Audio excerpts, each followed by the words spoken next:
All right.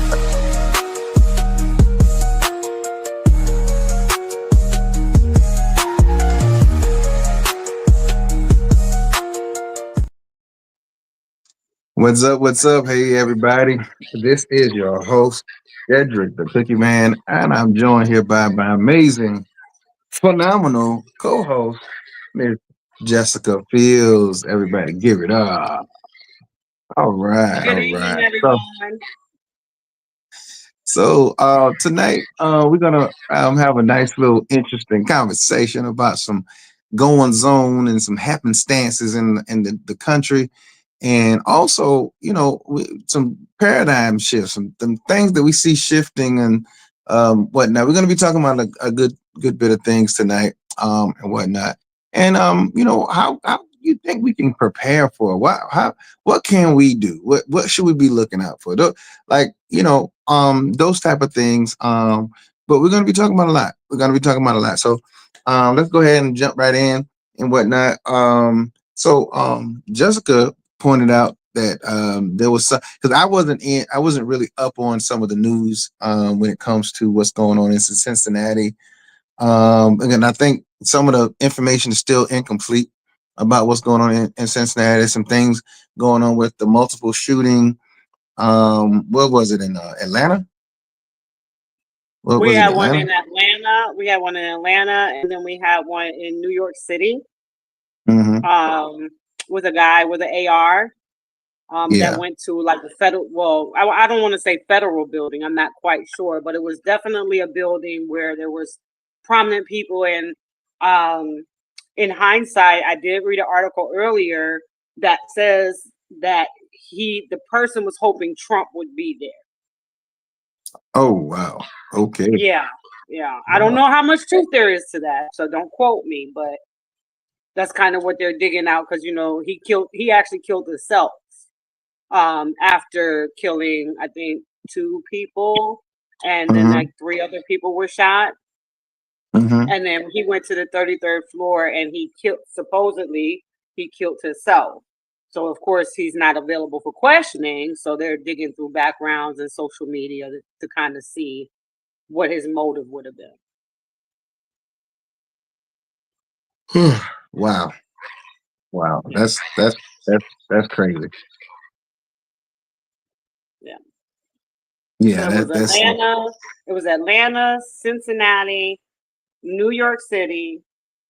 Those are the three ones that are circulating right now, as far mhm. as like most recent. Okay. Okay. Um, and then there was the one that I was told that a group of black people basically pretty much attacked, or they would be. You can tell it better than me because I don't know the story, but. So that was the one that was in Cincinnati. Hmm. Apparently there were like a lot of events in Cincinnati that day. They had a jazz festival. There was some kind of all-star game. I don't know if it was basketball. I'm assuming it would be basketball at this time because it's the season. Right. And then there was another large function there. And so from the video, what I gained is that there was, I want to say, three white men and a white lady, but only one white man and one white lady were like brutally attacked by a mob of black people. Um, and it was pretty bad. Mm. Now, I don't know the context, I don't know the background. So far, from what did you see the video I sent to your inbox? I saw him, but I didn't get a chance to watch him because I was trying to It's do so okay. much. But yeah, It's okay. I watched it though. So supposedly the attack was random. Again, I Hmm. cannot confirm it. I don't know if there was an altercation prior to it, even though Hmm. at that point, if it's 15 or 20 of y'all against three people, that's still diabolical to me. But Yeah. um, there was a grown man who literally sucker punched this white woman in the face, and she was not even a part of the altercation. She was actually trying to like break it up. And Mm. this black guy sucker punched her in the face to the point where she was laying on the ground with blood coming out her mouth. I learned that's one of the videos I sent. That's why I asked if you had watched it. I learned that there's a shortage of police officers in that area. And you would think with 3 huge events, you would have a increased presence of, police, just to be on the safe side. Well, apparently this woman caught an Uber home after the police arrived. This is her testimony that she has given now to her lawyer. She caught an Uber home. So even that one police officer that showed up didn't call her an ambulance or transport her to the hospital or anything. And she caught an Uber home. And when you watch the video, you will see her face. Her face, in my opinion, looks like she should have died. I'm not being funny. Like, that's how bad it looks to me. Like, oh my God, I can't even imagine my face looking like that. So yeah, that was in Cincinnati, but again, I do not know the background. Maybe some words were exchanged. I don't know. I don't know that part.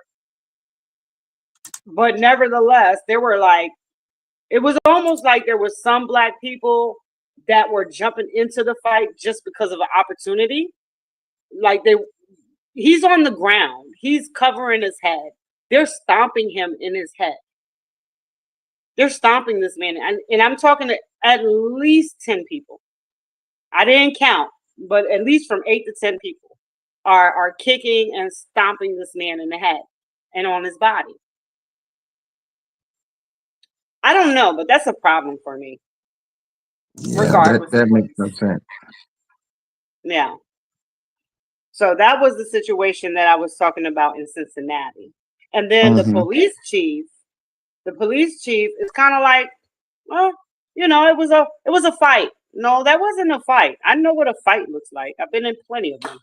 That was not a fight, ma'am.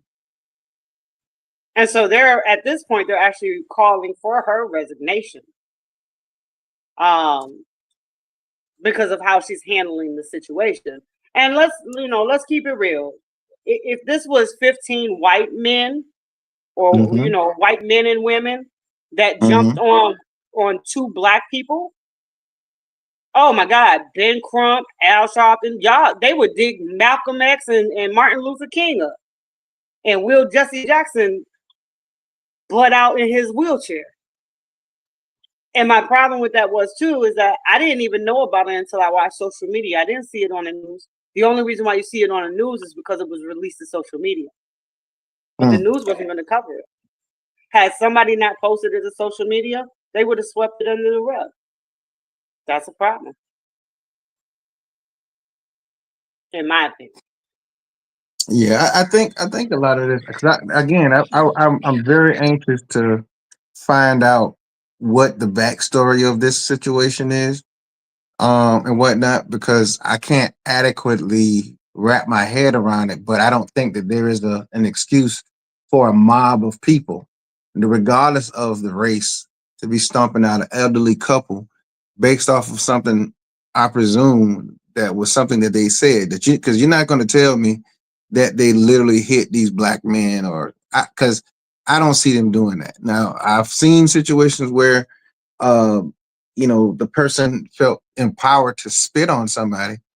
I've seen that situation before, but so I don't know what led up to that particular point, but for a mob of people to stomp out and knock out a woman and all this other stuff, I can't justify that and whatnot. Now, if you spit on somebody, that's assault. Then if you get slapped after that or punched in the face, even then you deserve that if you spit on somebody, because it's nasty.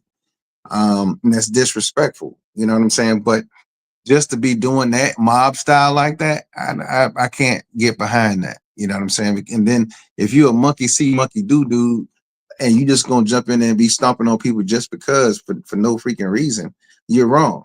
You're absolutely wrong. You're dead wrong for that.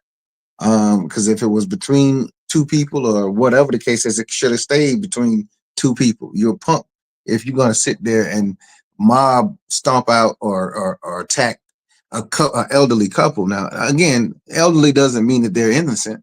It just simply means that, you know what I'm saying? It doesn't justify what's the word I'm trying to let find? The punishment don't fit the crime. Like the people, there's two of them, and then there's 15 of y'all. Like, how does that make sense? That don't really make sense. That's just like us when we talk about how police swarm in on one dude and break his arms and knock out his teeth. They don't need to be 10 police officers to do that. It's the same principle. It's overkill. You know what I'm saying? So folks, like, use your minds, like use your brain. Don't let your emotions get you in more trouble than it's worth.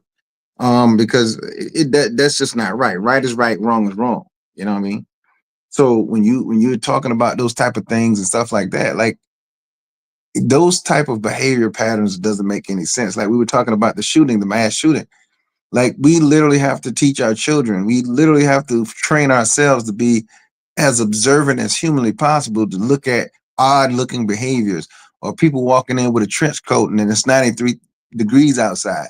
Like crazy stuff. Like we have to watch people. Like I don't sit with my back towards the door at any restaurant that I go to. You know what I'm saying?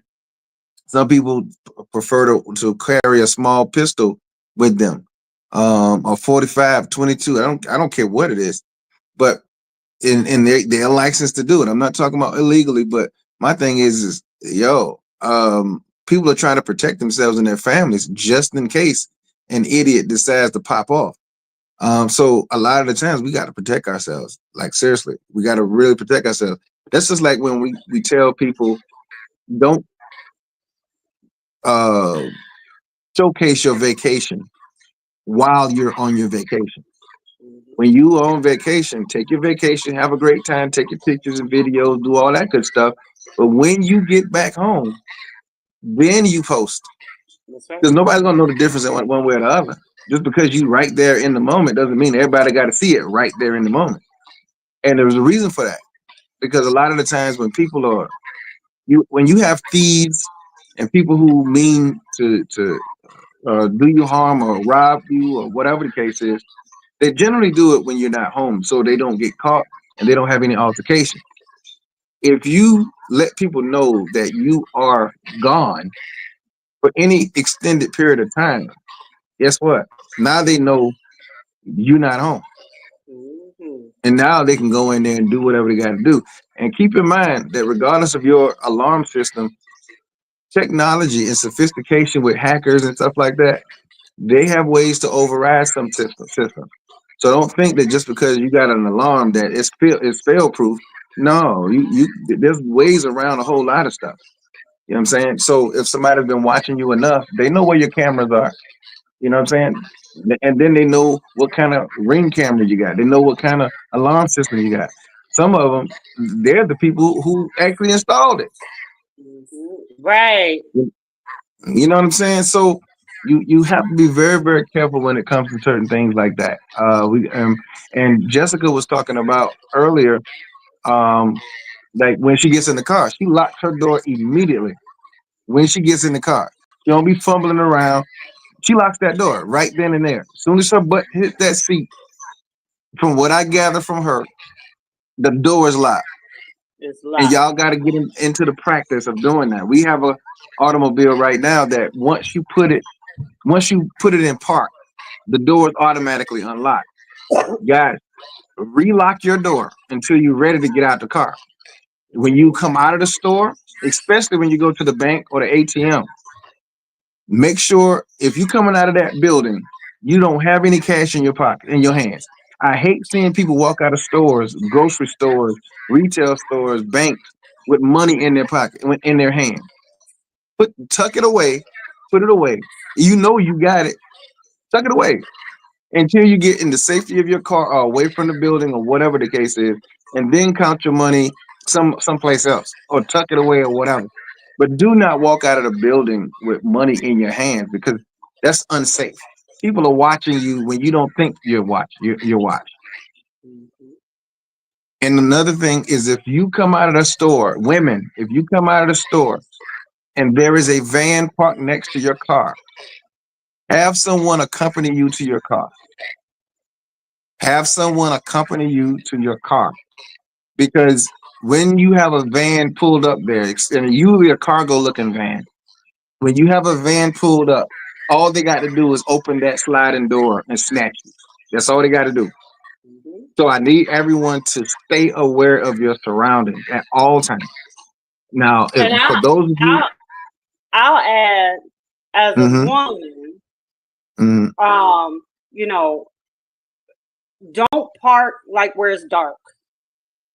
Always try to find somewhere that's, especially if you're out at night, find somewhere where it's lit up. Don't park on the side of a building or all the way in the back of the parking lot. No, you find somewhere where there's a light, because 9 times out of 10, wherever there's a light, there's probably a camera.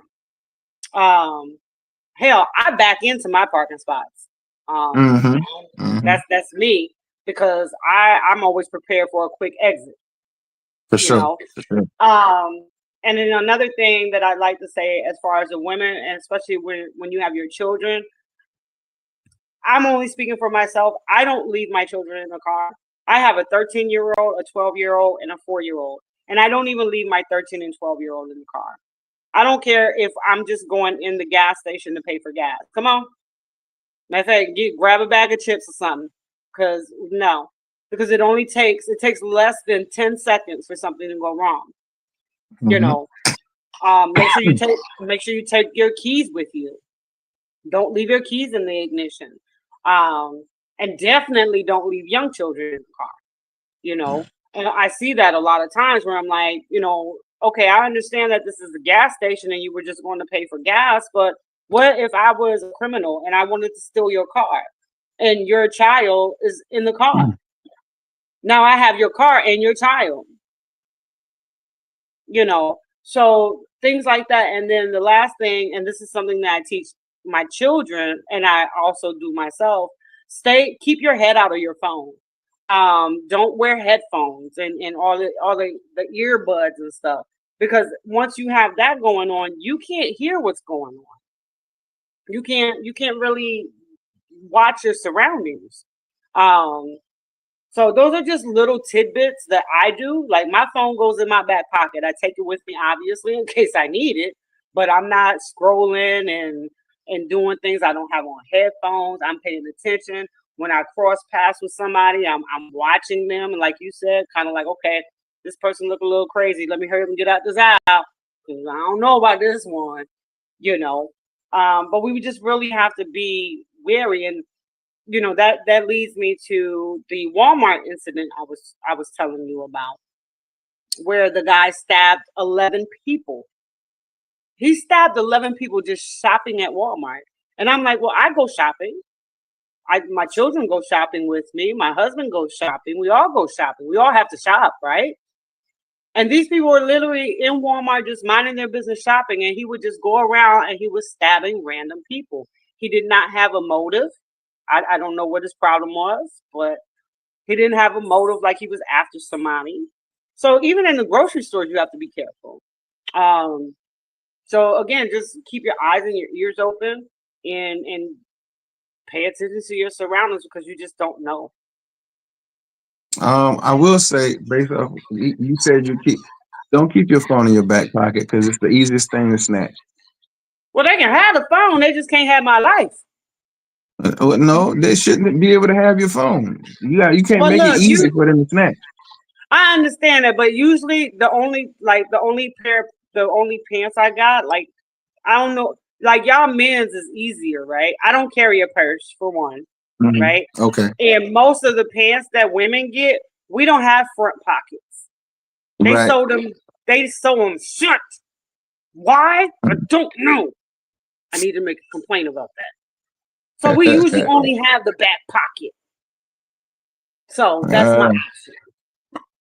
Girl, you better put it in that front pocket. You better put it in that front pocket. You see what I'm doing? You better put it in that front pocket. Okay. 80% of the time, I don't have a bra on.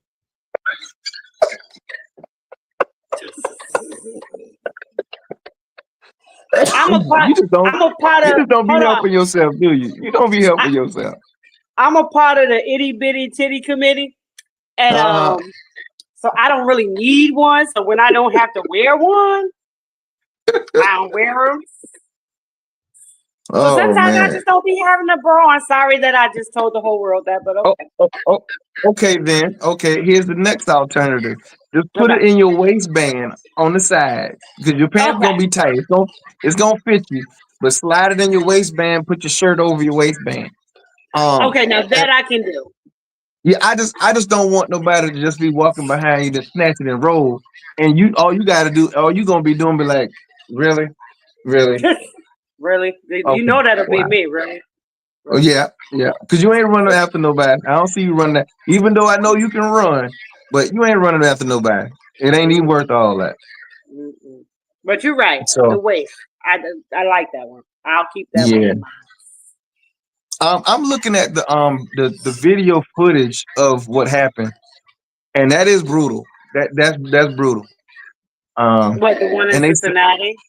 yeah, and they saying Yeah. it started over some racial slurs that the couple had been hurling, um, and whatnot. So yeah, that is brutal though. That's crazy. And they kicking this man head like it's a football. Like, dude, what are y'all doing? Wow, that's wild. Like I said, I do understand that, I'm not, and don't get me wrong when I say that. I'm not saying that we have to sit here and take whatever people throw at us and not, Hmm. um, I don't want to use the word retaliate. There's a different word I'm looking for, but I can't put my finger on it. Hmm. I guess fuck around and find out, like, you can't just talk to Yeah, anybody kind of yeah, way. I yeah, do get that part, but it was just so excessive, in my opinion. yeah. Because, like I said, when you watch the video, it almost looks like there were people that weren't even involved in the initial altercation. That was like, oh, a white person, let me go stomp on his head. Or this white woman is trying to break up the fight, and let me just sucker punch her in the face. And this is a grown man. Well, let me say this. Let me say this. Um, for those of you who are watching this video at any point in time, we don't excuse this type of violence towards any other human being. I don't give a crap what race it is. Correct. However, in this climate, in this social climate, as we speak, in this present current social climate, there is no excuse for such racial epithets and racial slurs and stuff like that. Yeah, there's no excuse for it. And I will tell you this: black people in this day and age, they're not going to stand for it. It's not going to be no turn the other cheek. I mean, I'm gonna let y'all know that. But you need to be able to bridle your tongue. If you racist like that, you might want to keep that to yourself. Hmm. There's no excuse, like I said, for that kind of mob mentality. However, when you bring in that kind of energy and heat and stuff like that, and people have been doing their research, they've seen past happenstances and lynchings and stuff. We've seen it all. And then for you to come in 2025 and think that you're just going to get a pass because it's 2025, yeah, that's not how that's going to work. And I advise you not to test your luck on that. Don't do that because But no, you just can't do that. Now, but I that being let said, let me let me, go let ahead. me make sure I wrap this last statement up in a bow. I personally don't give words that kind of power. Now, if somebody says that to me, I'm gonna attempt to walk away. I'm gonna say what I gotta say, and I'm gonna walk away because I already know the mentality of that person. Because that person, they don't mean anything good to me. They don't. They don't mean anything good to me. So why am I gonna stay trading words with an idiot or a racist idiot? I'm not gonna do that. But if they violate my space, then that's when the rules change. But my whole point is that I'm not going to give power to words like that because every time you give power to words, you just justified what they say about you. I'm just really not. I'm not going to do it. Well, what I was gonna add is that, and this is me keeping it a buck, okay? This is Yeah. this is real talk. But when you act a certain way, you're gonna be called a certain thing. Now, Mm-hmm. I you're do. black, Billy's black, I'm half black, Mm-hmm. and I'm Mm-hmm. more black than I am German. Trust. Mm-hmm. And look, there's been times that I've seen some peoples of ours, and I'll be like, look at this blank shit. Yeah. Yeah. Yeah. So sometimes if you're acting the part, somebody's gonna call you the part. Now, let me use you for an example. If you're out selling your cookies, for example, you're out, Mm-hmm. with your big smile, your beautiful smile that you have, and your cookies, Mm-hmm. and you're going around just as polite and as you are, Mm-hmm. and then somebody calls you that word. Mm-hmm. I'm offended for you because I Mm-hmm. know Dedrick's not that word.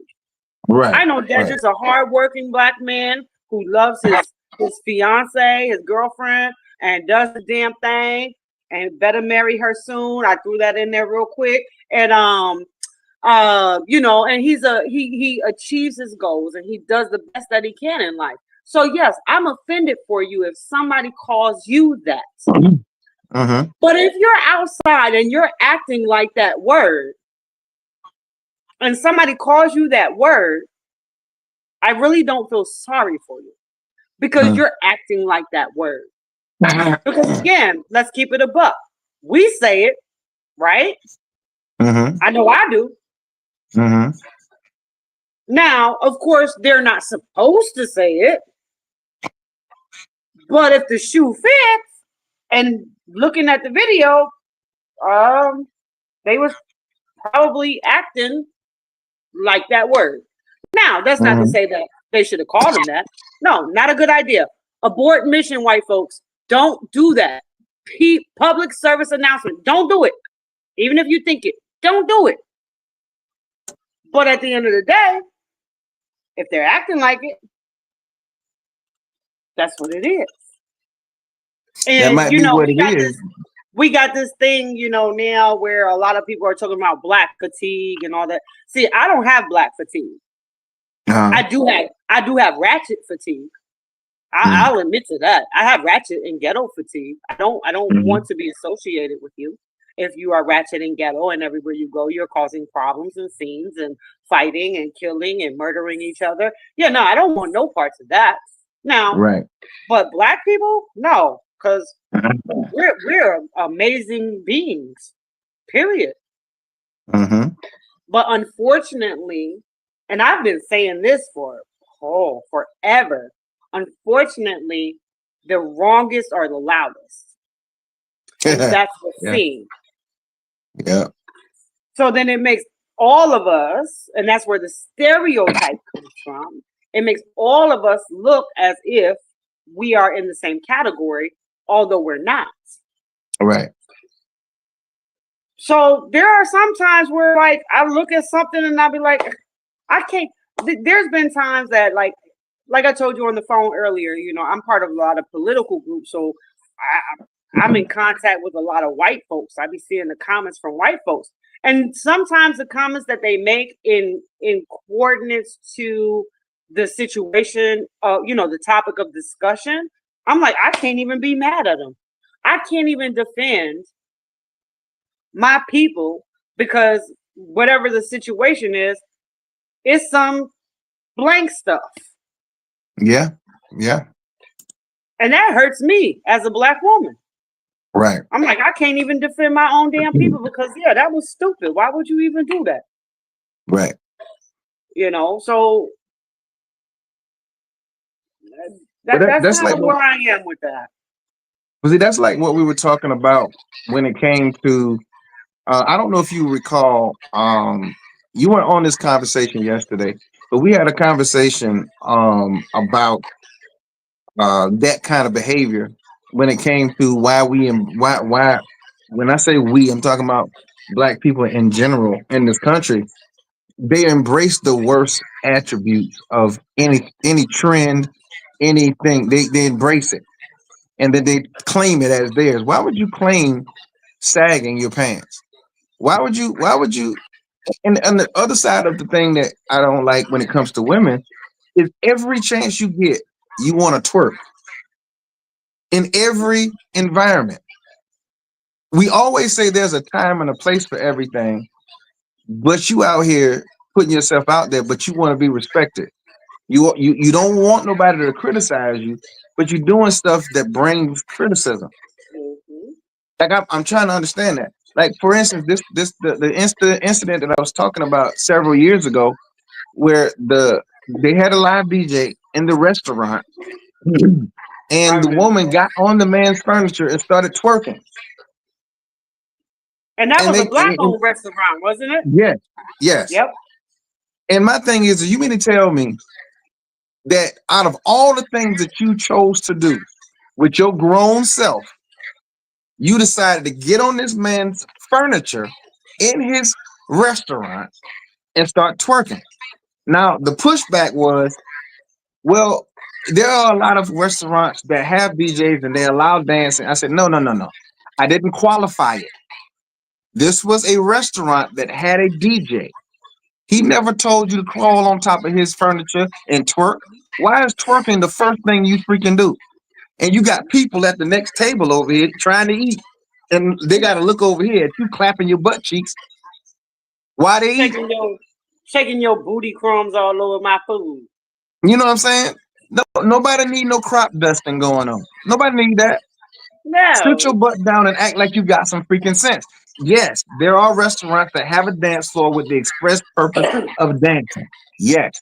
But if that man did not, if that's not the environment and you violated that environment, what do you think is going to happen? Of course, you're going to get kicked out of the restaurant. Of course, it's going to be addressed because he actually got out. When he came out, he addressed the whole restaurant Hmm. and, I and stuff remember like that. that. And then there was a lot of people that had a problem with him doing it. Well, if you already know, and one person even said that if a certain music like "Back That Ass Up" comes on, they Hmm. gonna get up and dance because that's what you're supposed to do. I'm like, ma'am, are you serious right now? First of all, you trying to tell me that the You couldn't music just be like controls your this. decision making? You couldn't just do this. Oh, I remember that song. Yeah. Well, You couldn't no, just because do they that. came back. They came back it up if they sit down. Apparently, I'm like, Yeah, you can. Look, I just did it. Hold on. I just did it. so. So my whole point is, y'all have to have some sense. Read the room. Is anybody else on furniture? So why did you climb your butt on furniture to do the most? I've seen women get on top of cars in traffic twerking. Why would you do that? This isn't Freaknik. You understand? But you got to do the most. You got to be extra with every freaking thing. And with y'all, you fellas, y'all ain't off the hook. Mm-mm. Why are you still sagging? Now, the very first thing some of y'all gonna say, well, hey, that's just the style. Hey, that's just what I want to do. Hey, this my money. I spend it on my pants. I can wear them how I want. You know what? Technically, you're right. But just because you can do a thing doesn't mean you should do a thing. And some of y'all should have common sense and some respect for yourself. Screw everybody Look, else, but have some respect for yourself. look, let me tell you a quick story. So when I was working at AutoZone, right? I was a store manager for AutoZone. Mm-hmm. I'm good at my job. So I know it take me 5 minutes to put in a battery. Boom. So these two guys come, they buy a battery. One guy, and they're both young black men. One guy, his pants are so big that he's holding his pants.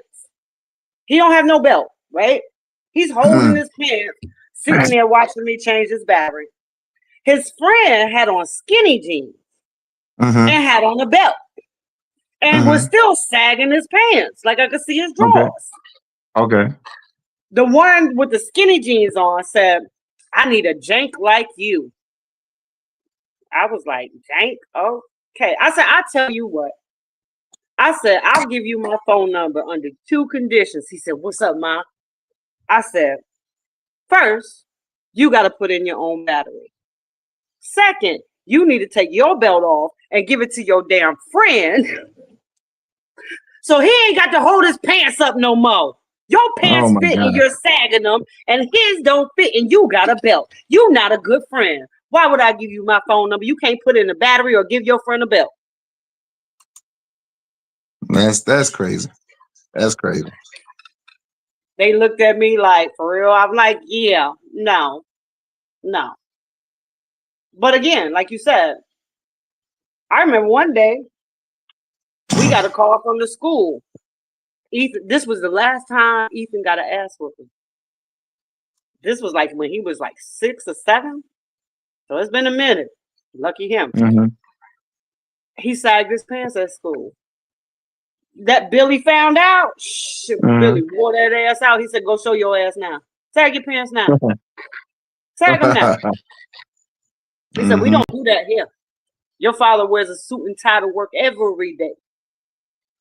And when I'm not at work, my pants are on my ass. I'll be damned if you're going to walk around sagging your pants. But see, that's accountability right there. That's parents being parents and not their kids' friends. You know what I'm saying? And Timotheus joined us in the comments. He said, and when you have your culture strip, you hold on to any pick of culture you've made, even if it's negative. Yeah. Yeah. So Yeah. yeah. And I mean, that's a sad thing, but it is true, unfortunately. But you know, and I mean, he said her booty must have been ugly because pretty booty gets pretty privileged. I can't stand him. I love him and can't stand him at the same time. Might as well Oh be my God, Maurice. Lord. That's Timotheus. I know. I said it might as well be Maurice. Oh no, oh goodness. Nah. but yeah, it's just one of them things, man. Like I just don't understand. I think it's a lack of identity that we're faced with, because if we had an identity like the Asians do, when they come over here, there's a certain expectation when they come over here. And that expectation is attached to the family name. It's attached to the family pride. It's attached to family legacy. So when they come over here, they have a particular expectation. So once they have that expectation, it's a letdown to the family, not just the person, the Asian person who let themselves down, but it's a letdown for the whole family name. So they have something to stand on and have some kind of a backing of a country, of a family, of all that stuff. But the identity in America is lost for Black Americans. Now, you do But have certain families that are like that. There's certain families here and there that are like that. But in general, where's our identity? Nobody has a particular identity. is it more, and this is a question, this is not me knowing Uh, what I'm talking about. This is uh, a thought-provoking question. But is it more of a lack of identity, or is it more of a um keeping up with the Joneses kind of identity? Like we're always chasing something that we probably shouldn't be chasing because we want to be cool. We want to be a part of the Joneses. So, like, for example, let's say, you got two guys. Okay, I'll use this as a perfect example. We got Russell Wilson and Future, right? mm-hmm. Um, a lot of ladies would choose Future because he Okay. got the swag and he does this and that. Russell Wilson to most women is what? He's a cornball, right? He's corny. So, so is it really a lack of identity, or is it more that the identity that we may want to have would be frowned upon, or we wouldn't be as popular with our people, our family and our friends?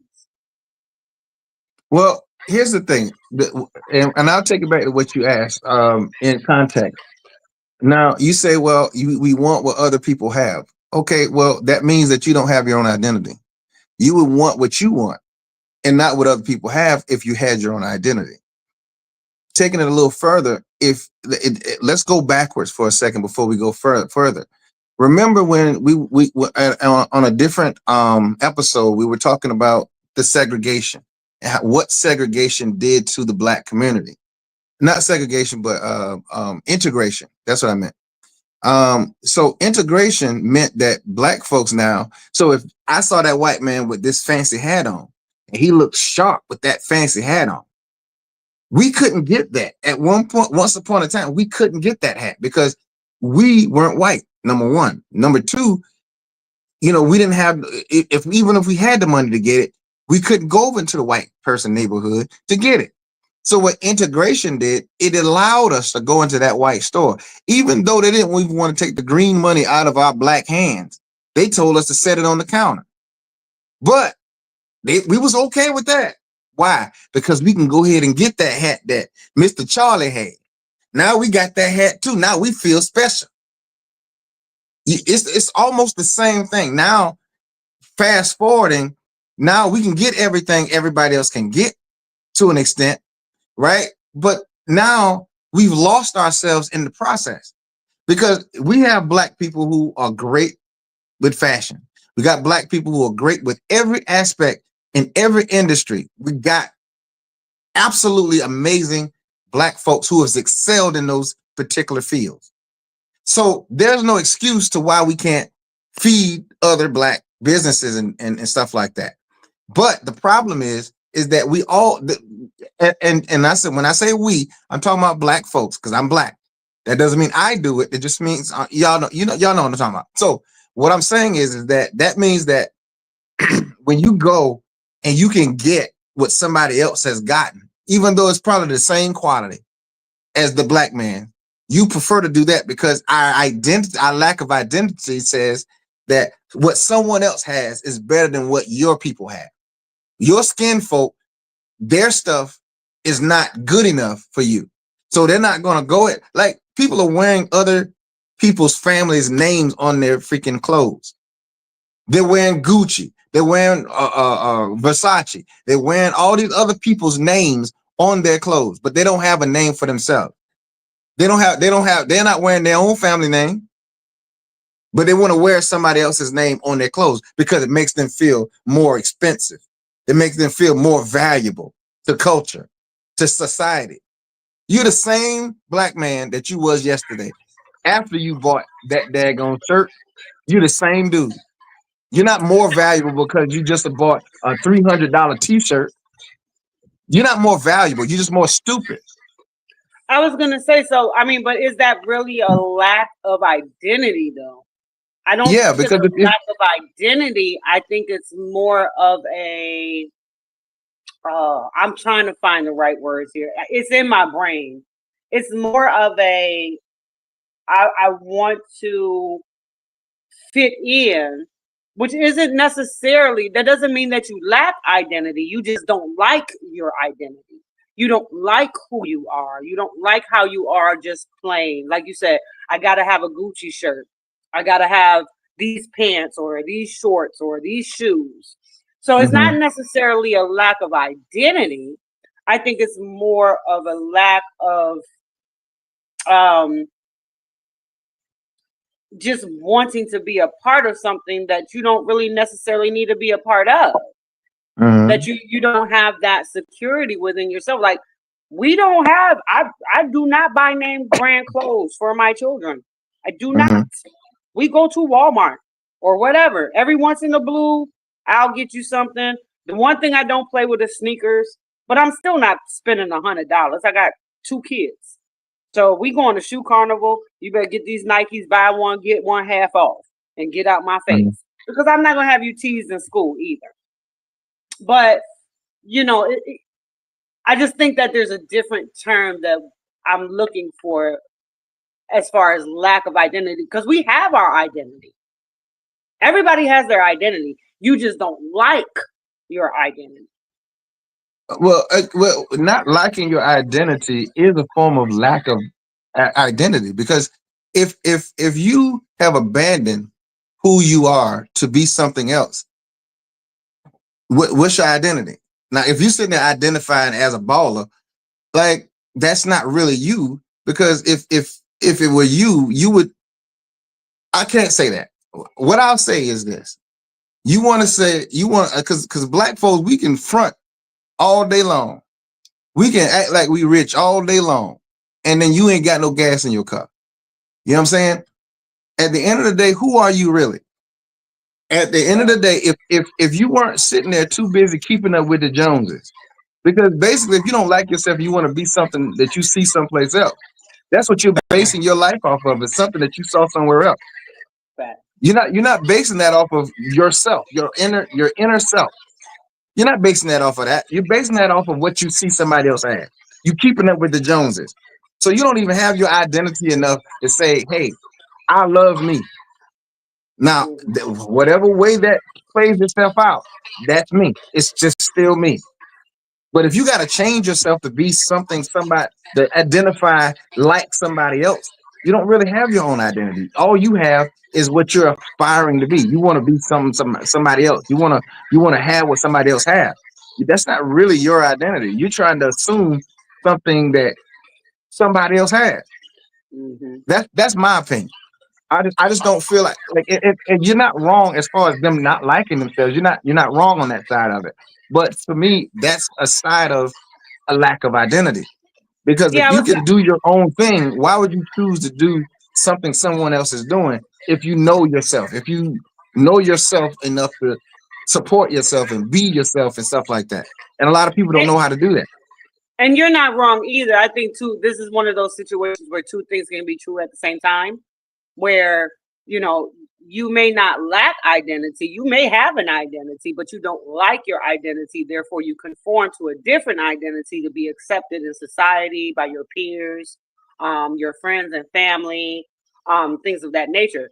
Doesn't mean that you don't have your own identity. You just don't like your own identity. Therefore, you adapt another identity because you want to be accepted by certain people. But I get what you're saying. I get what you're saying. Yeah, like I said, I think this is one of those two things can be true at the same time. Hey, Timotheo! Timotheus, welcome to the stage. It's been a while. Thank you for joining us. I'm black. Yeah, we know. We know. We know. We can see you. You know, did you know we can see you? You In my Medea Onyx, voice? son. You Onyx. You Onyx, son. That's racist. Oh man. Yeah. Nah, I just been rocking with y'all in the comments. Y'all ain't been paying me no, never mind. I see you pop them up, but by the time you pop them up, y'all be talking about something else.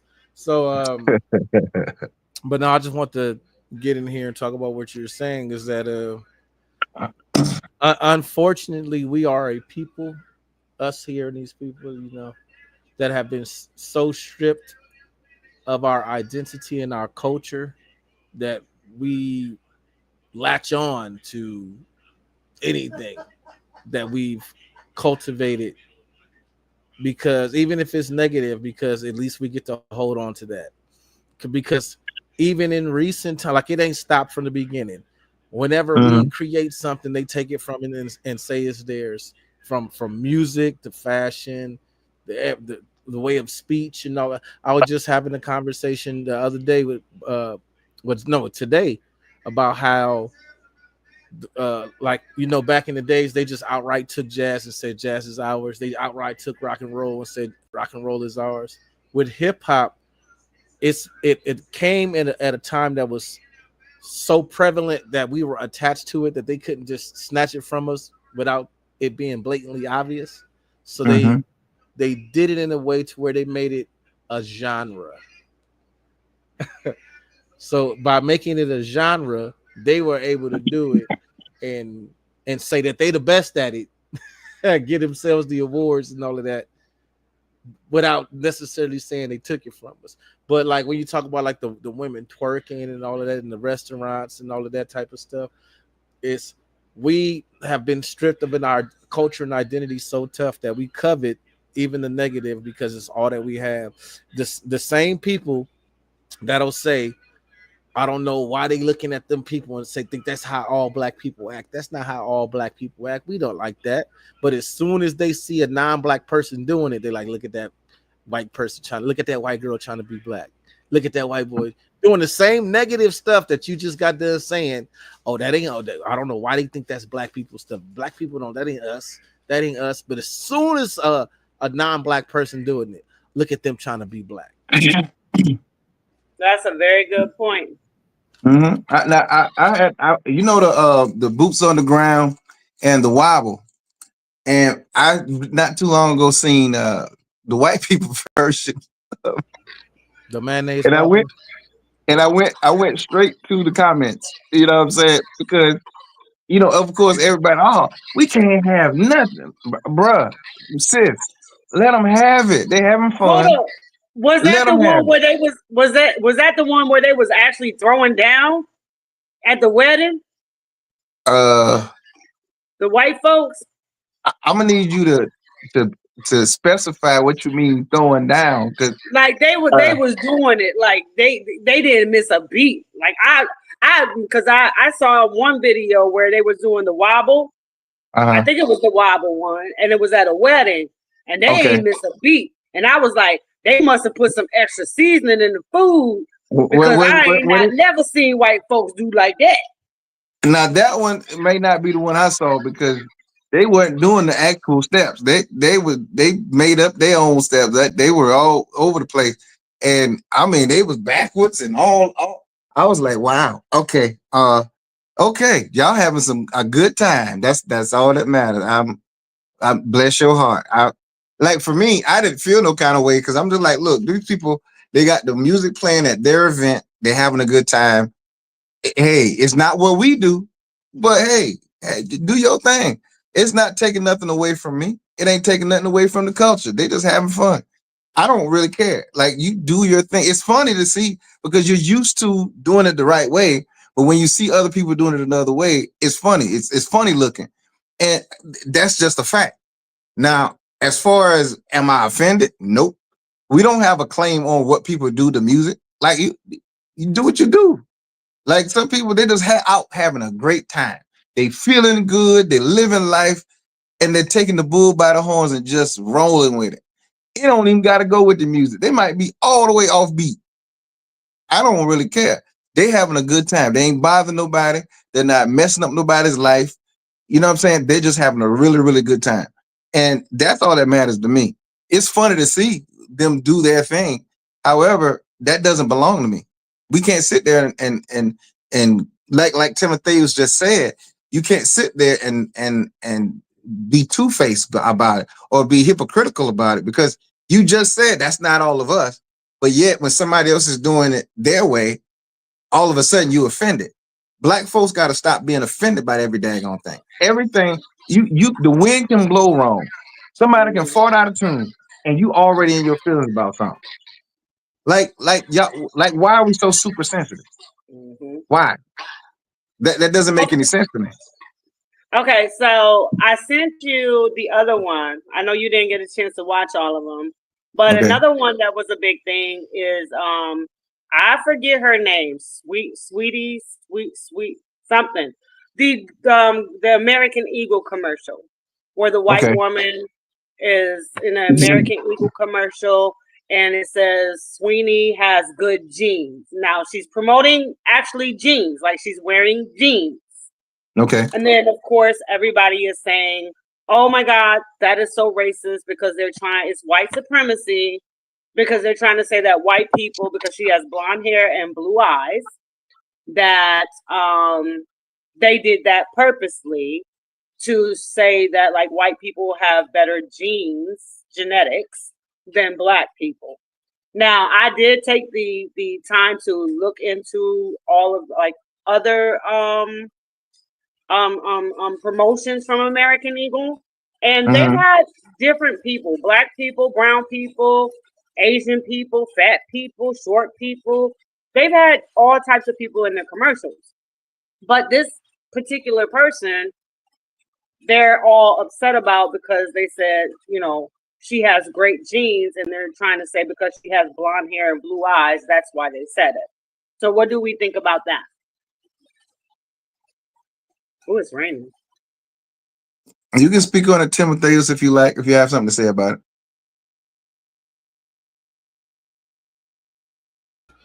They need to go outside and touch grass. it. Perfect answer.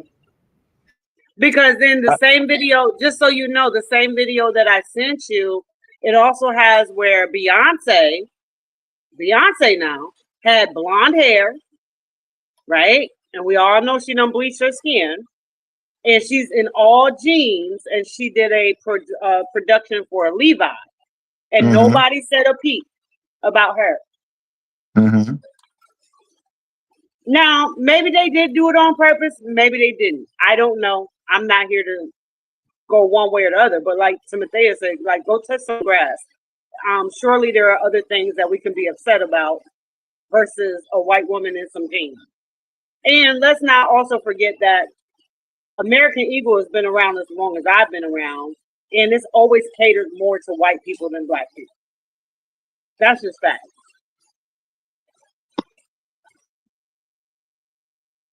Well, it's about marketing. Ultimately, that ad got a whole lot of attention. Whether it's bad attention or good attention, it got a whole lot of attention. When you looking at the marketing department's job is to draw attention to the brand. And a lot of the times when they do that, I just saw the booty cheeks. I didn't see nothing else. I wasn't even looking at my screen. I'm sorry, Timotheus. You can do it again if you want. But the thing is that that's their job. The job is to draw attention. Now, they're not going to do anything that's going to have them in litigation. Not if they're smart anyway. Because if they have jeans and they spelled it out, jeans, Jeans, there's nothing you can do. Because if you're in your own head about Genes, that's your fault. Because that's all. It's plausible deniability. That we said what we meant to say. She has good genes. Those are really good genes. Now here you are over here all in your feelings talking about Genes, and that's not what the ad said. The ad said Jeans. So who's at fault? You're at fault for being super sensitive because they're not going to put themselves in a situation where they're offending a nation. They're not. They're going to phrase it in which you can interpret it either way you want. But looking at the ad, it's going to be exactly what they meant to say because they're showing you genes. They're not talking about genetics. But if your sensitive self, going to take it to genetics, they had said nothing in that ad about genetics. It's you being in your feelings, always whining about something, too bored. I don't know what it is. But if everything that comes up, you take offense. Well, damn. What are we gonna do? Right. Now we got to tiptoe and walk on eggshells around everything. All right, we need to touch some grass. All right, check this out. They make your butt look amazing. Sydney Sweeney's new jeans campaign is sparking major backlash. Genes are passed down from parents to offspring, often determining traits like hair color, personality, and even eye color. My genes are blue. The campaign has a clever slogan. Sydney Sweeney has great genes. That's genes with a J. But many believe the implication is that Sydney Sweeney's genes with a G are superior. My body's composition is determined by my genes. Hey, eyes up here. Sydney Sweeney's new ad is deeply, deeply unsettling to me. It's a problem when white people try to say that the superior gene is blonde hair and blue eyes. But others are saying it's much ado about nothing. I'm not going to stop you. While the fun police have found something else to be angry about. What I thought that meant was, well, she was wearing some great jeans. I guess I'm really naive.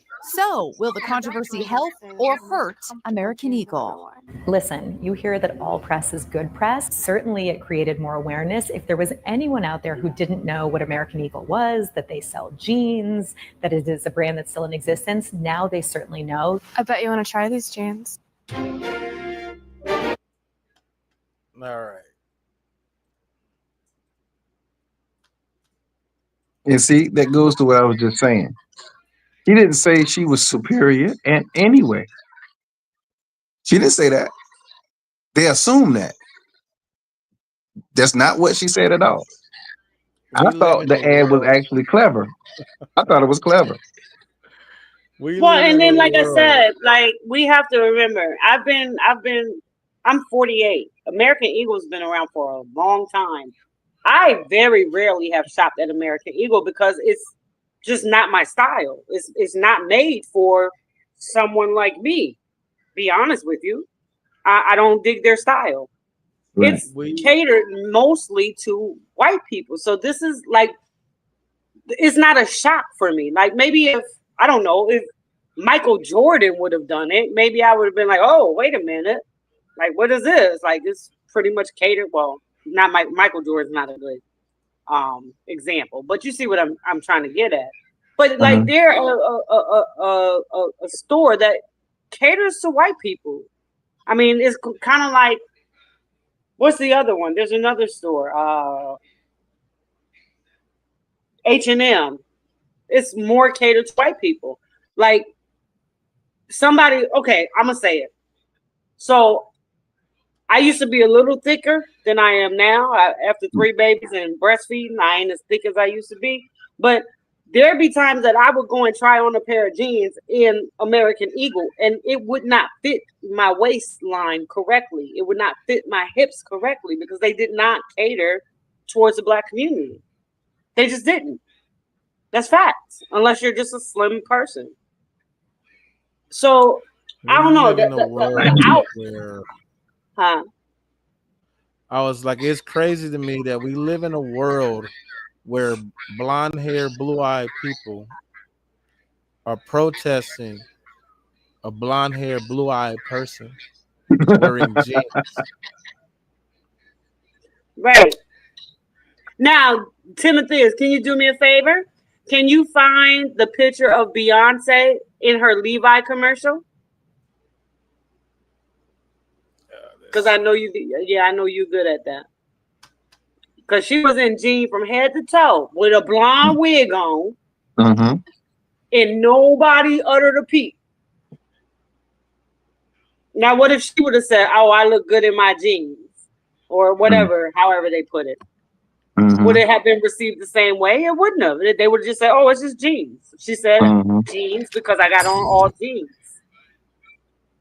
So it's like I don't know how people find a way to wake up every day and be outraged about something so stupid. Because not for nothing, there's like 100 other things we can be mad about right now, except for jeans. Just saying.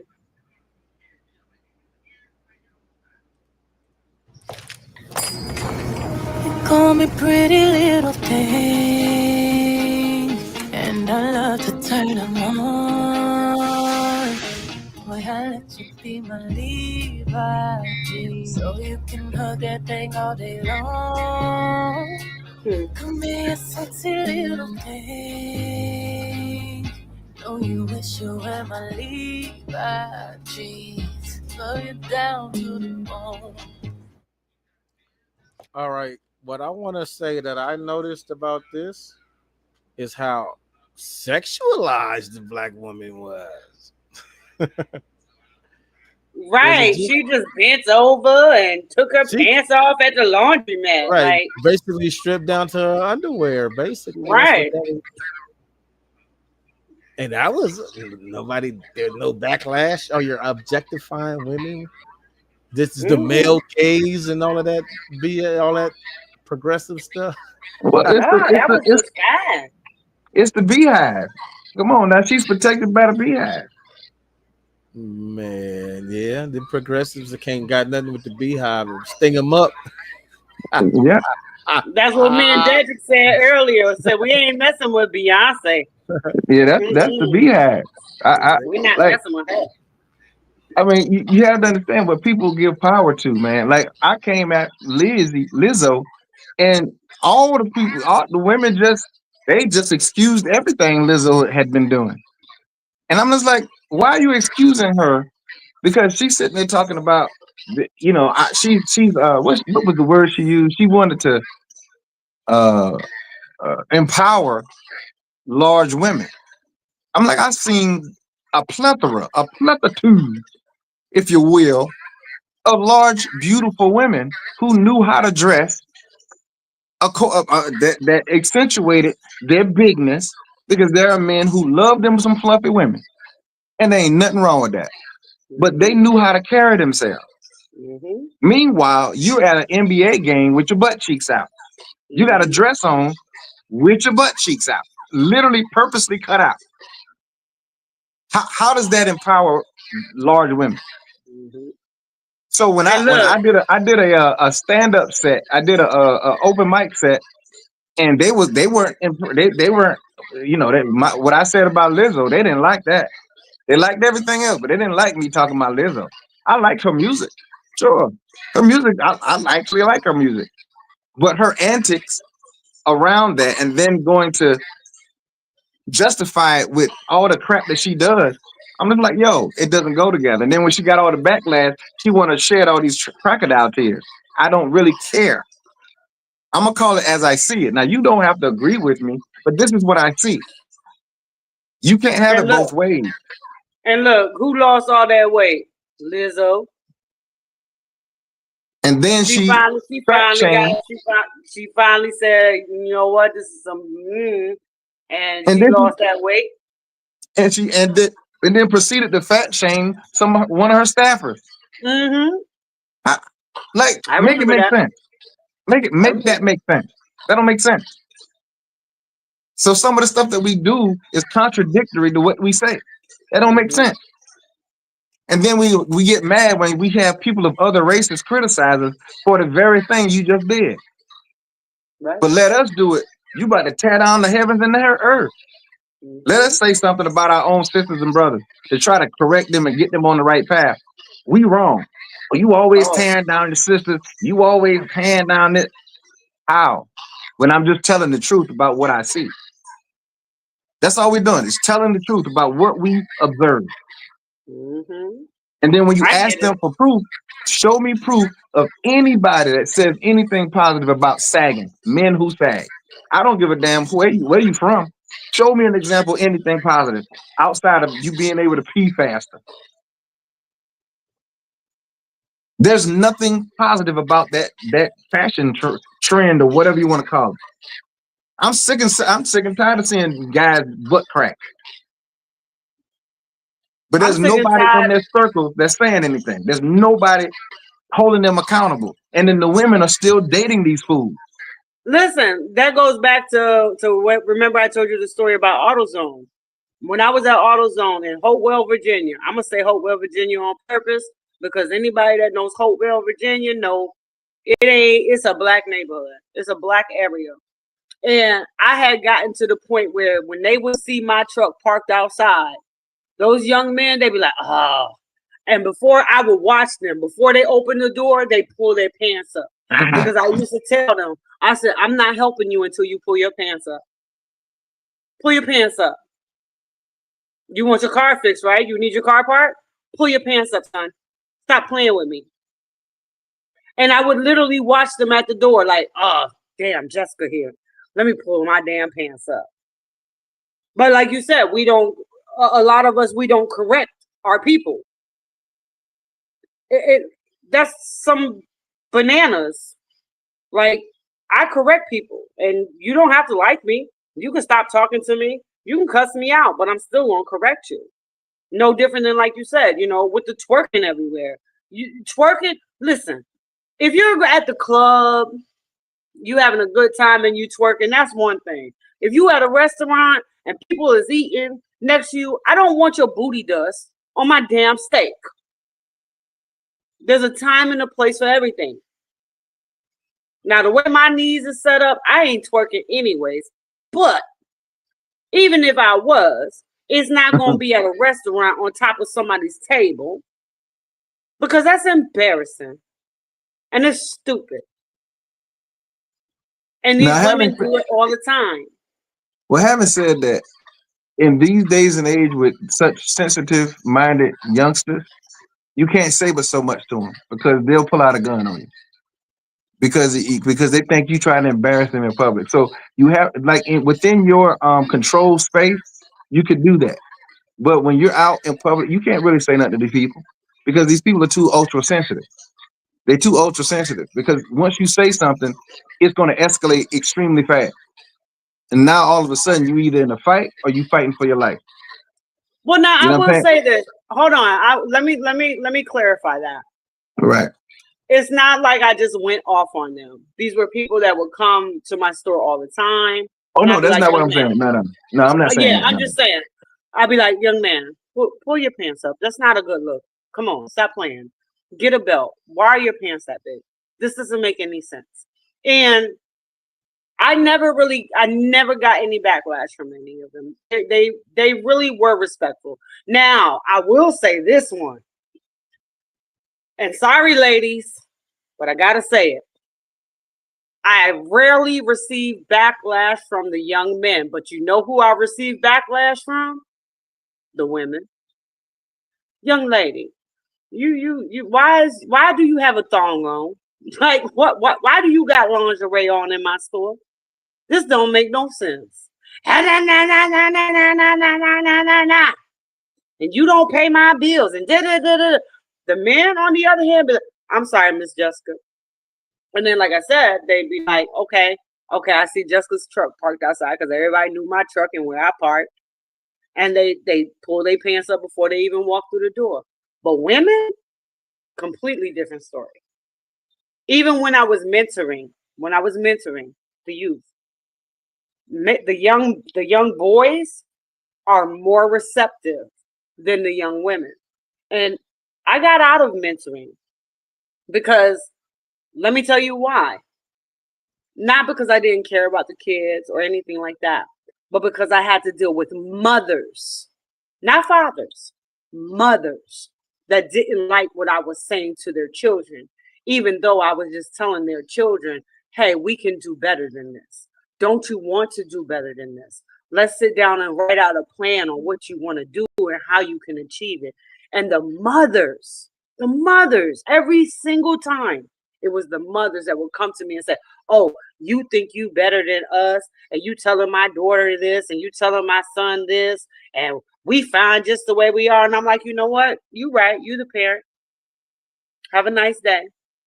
But it was never, ever the fathers, and it was never, ever the men. And I'm not saying this to bash women for those that are listening. I'm saying it to point out accountability, that a lot of times as women, we don't want to be held accountable, but sometimes we need to be held accountable.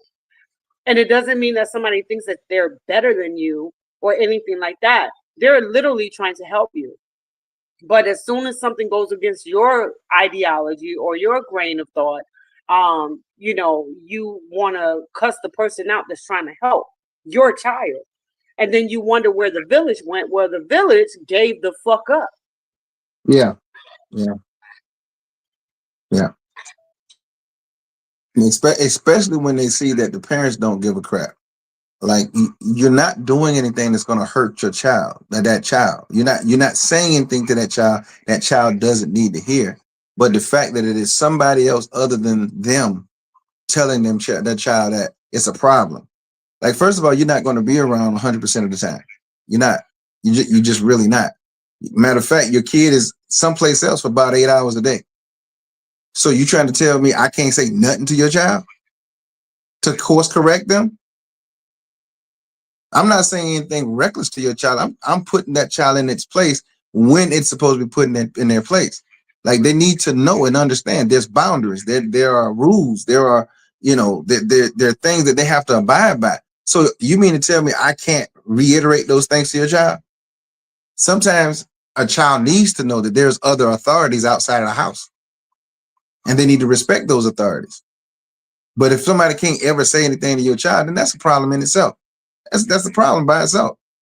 I can see if I'm coming across abusive with verbal with language that is not appropriate for a child.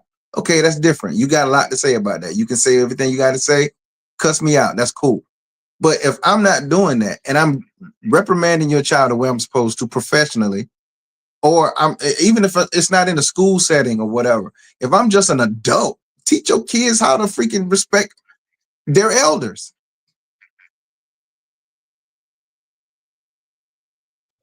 Yep, that's a fact. I agree. Well, I'll just pop my head in here real quick. I was gonna, because the name of the show is like National Happenings. Yeah. And I live in California, and something got announced yesterday this here. Okay. And this is something nationally happening. It says she is not running for governor. She came out and said she's not running for governor of California. Lucky y'all. I can't hear you. What'd you say? Oh, nothing. No, but this is why, because I heard you mumble. I just want you to repeat it. Lucky The y'all. reason- right, but okay, if she's not running, because if she lose, it'll affect her 2028 candidacy. Child, ain't nobody. Okay, I'm gonna take it off the screen. Thank you. Lord have mercy, you gave me anxiety. Because it's clearly messing up her vocal patterns. It's clearly I messing up couldn't her even vocal patterns. talk. Lord have mercy. No, All okay. right. Hey, let me hold on. Wait, real quick, because you are in California, so this would be a real good question to ask you. Is it true that they're saying like that Gavin Newsom and them, I'm saying in them, like all the people in power up there, that there was like $100 million donated, or funneled, $100 million to help for the victims of the fires, and now they can't find this $100 million? Wait, what? I didn't hear nothing about that. I know there was a fire relief fund. California. I read it early. I read it a couple of days ago, where they're really smearing Gavin Newsom, sorry, and saying that there was all this money that was supposed to go to the victims of the fires, and nobody has received anything, and they can't find it, and they're finding out that they've been divided at different NGOs. All right, it says there has been some criticisms and investigations brought in regarding the funds from Fire Aid concert that was had, which raised $100 million for the Los Angeles wildlife fires victim, where Fire Aid says that it distributed the funds to nonprofit groups. Some victims claim they have not received aid. So the money was raised by the foundation. The foundation then gave the money to the nonprofits, and the nonprofits were supposed to distribute it to the people. So, yeah. So who owned the nonprofits? Right. So who do you think, real quick before you go, who do you think, is there somebody else running for governor? Because I know old boy can't run again. This is the end of his term. He termed out. Yeah. He's reached his term limit. Let's see. California, rescue me.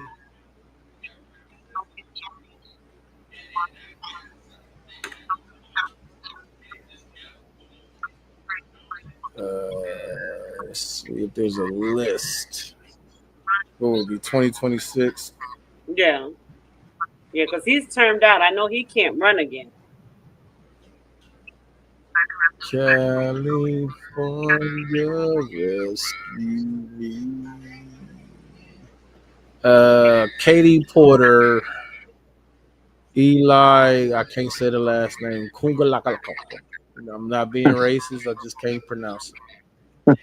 Antonio Villagasari, same thing. Can't say the name. Xavier Becerra, Tony Atkins, Betty Yee, Stephen Colbeck, Tony Thummund. I don't know who these people are. Child, why none of them sound like they from America? Then those were the Democrats. The Republicans are Chad Bianco, Steve Hilton. Hilton is a former Fox News host. And then the Green Party is Butch Ware. It being California, it makes perfect sense why there's 2 Republican candidates, 1 Green Party, and 1, 2, 5, 6. 1, 2, 3, 4, 5, 7, 8 Democratic candidates. Okay, that's why there's 8. Katie Porter is the former Orange County Congresswoman. Kondalakis served as Lieutenant Governor under Newsom. Villasagora.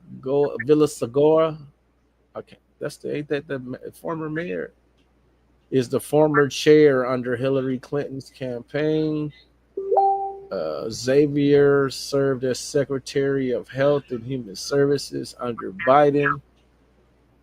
Tony Atkins has no political background. Oh no, take that back. Served as the state assembly. Betty Yee is the California controller. Stephen Colbeck is a businessman. He's the independent. He's the rich person running as a Democrat. And then Tony Thurmond is the state superintendent. The Republican Chad Blanco is a Riverside County sheriff. And Hilton is, I mentioned that before, is a former Fox News contributor. And the Green Party guy is an associate professor and a hip hop artist. Oh no. Okay. All right. I'm about to pull him. I need to see this. You need to see who he is, right? I want to see a picture too. Who is he with the hip hop artist? I'm calling KRS-One and telling him to run. Bump that. I gotta see this face. Yes, please. We need to see his face. Dude, I gotta see who claiming hip hop in the party. Right, yeah, I need to see this. And you notice that the green is the party color is green, right? You notice it. Bling bling, man. Bling blinging. He was voted vice president of the Green Party. A professor at Cal State San Bernardino. And every picture, there we go. I'm like, well, I can't find a big picture. There he is. He ain't no rapper. He looked like he wrapped up in something. He ain't no rapper. That's the California Drake.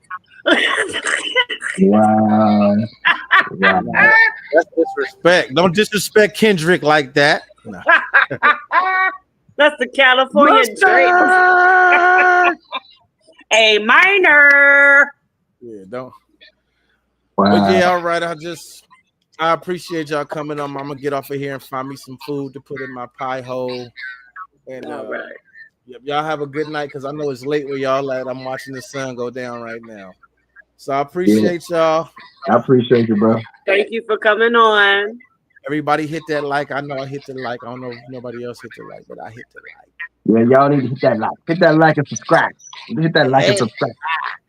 All right, get you some cookies. All right. That's right. All right. Y'all have a good night. All right, partner. Talk to you later. All right. Yeah. Yep. So like and subscribe. You heard him. That's right. Like and subscribe. So I want to go into real quick before we run out of time. Mm-hmm. I want to go into my part of it. Okay. For people that do not know that are watching, I'm very spiritual. I'm not religious, and I really believe that there is a shift in the earth. And this is why we were talking about the things that we were talking about, the violence, a global reset. And sometimes things happen the way that they do for a purpose. We may not understand that purpose in the immediate time, but everything happens for a reason. And a lot of the things that are going on, I believe, is part of a reset. You know, between politics, between weather, you know, floods and hurricanes and tornadoes, and we got to start paying attention to these things. Now, sometimes these things, and I'm speaking in a spiritual manner, sometimes these things can be not of man. I'm not going to say of God, but not of man. And sometimes they can be of man because the gods, I use the word the gods in plural for a reason, plan it to be so. They use us as tools to have that reset.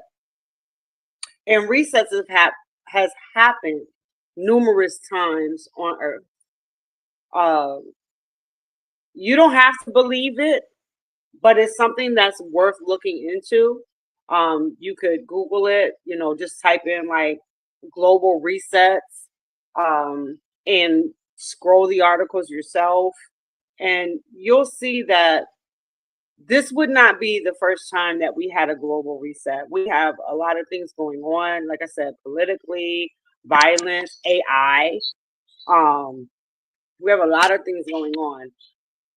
So it's just worth noting that we, again, need to pay attention to what is going on around us and to prepare ourselves in the best manner possible to be able to deal with those things. I'm not telling anybody to go out and buy all the toilet paper or to start a farm, but we need to get to a point where we know how to be self-sufficient. Like I know how to filtrate my water. I know how to can. I know how to hunt. I know how to fish. My sons know how to hunt and to fish and how to garden. I have chickens. I have ducks. We're going to get to an age one day, in my opinion. It may not be in our lifetimes because I'm 48. I know Dedrick is 50. It may not be in our lifetime, but it may be in our children's lifetime. So we also need to teach them more than just, you know, the ABCs, 1, 2, 3s, and let them stay on the Xbox all day or the PlayStation 5. We need to teach them how to build a fire without an accelerant. We need to teach them how to filtrate water, how to garden from scraps, how to fish, how to scale the fish and cook, how to build a fire and to cook them on, you know. And I think that we've lost that part. And there's nothing wrong with teaching our children that part, you know, because me and Dedrick was having a conversation earlier about like EMPs. Like if, God forbid, let's say the power goes out. Let's say they that would be, if I was the enemy, that would be what I'd do, because your internet's gone, your communication is gone, you can't keep nothing cold. You don't have no electricity. If I was going to attack a nation, that would be what I did. I do. And I'm the type of person that I put my feet in the person's shoes. So we got to kind of get to a point where we know how to be self-sufficient. And I'm sorry, the generation that I see that's ordering Ubers and ordering, what's it called? DoorDash, that don't know how to microwave chicken nuggets. Yeah. They not gonna make it. And like me and Dedrick was talking earlier, I watched a show. I haven't found that one yet, and I'll send it to you when I do. I watched a show, a documentary, and it said like if they were to attack our power grid within 72 hours, like 15% of us would be dead. Within 7 days, bump that up to a good 40% would be dead. 30 days, more like 75% of us would be dead because we've become so dependent on convenience, in electricity and things like that, that we wouldn't survive. And I honestly think it's time that we just kind of get back to the basics and learn how to do the simple things. Now I'll let you go off of that. No, I agree 100% with everything that you said. I shared with Jessica it's a thick manuscript. It's called The Darkest Days: How to Survive an EMP attack to the grid. And for those of you who have no clue what EMP means, it's an electromagnetic pulse. That means if this was to get dropped over Central North America, if that was released and that drop, it could knock out all of the electronics, all of the anything that ran off electric. It would knock the whole power grid out. Now, the significance of that is now you face, now just think of when there's a bad storm and it knocks out the power for an unspecified amount of time, right?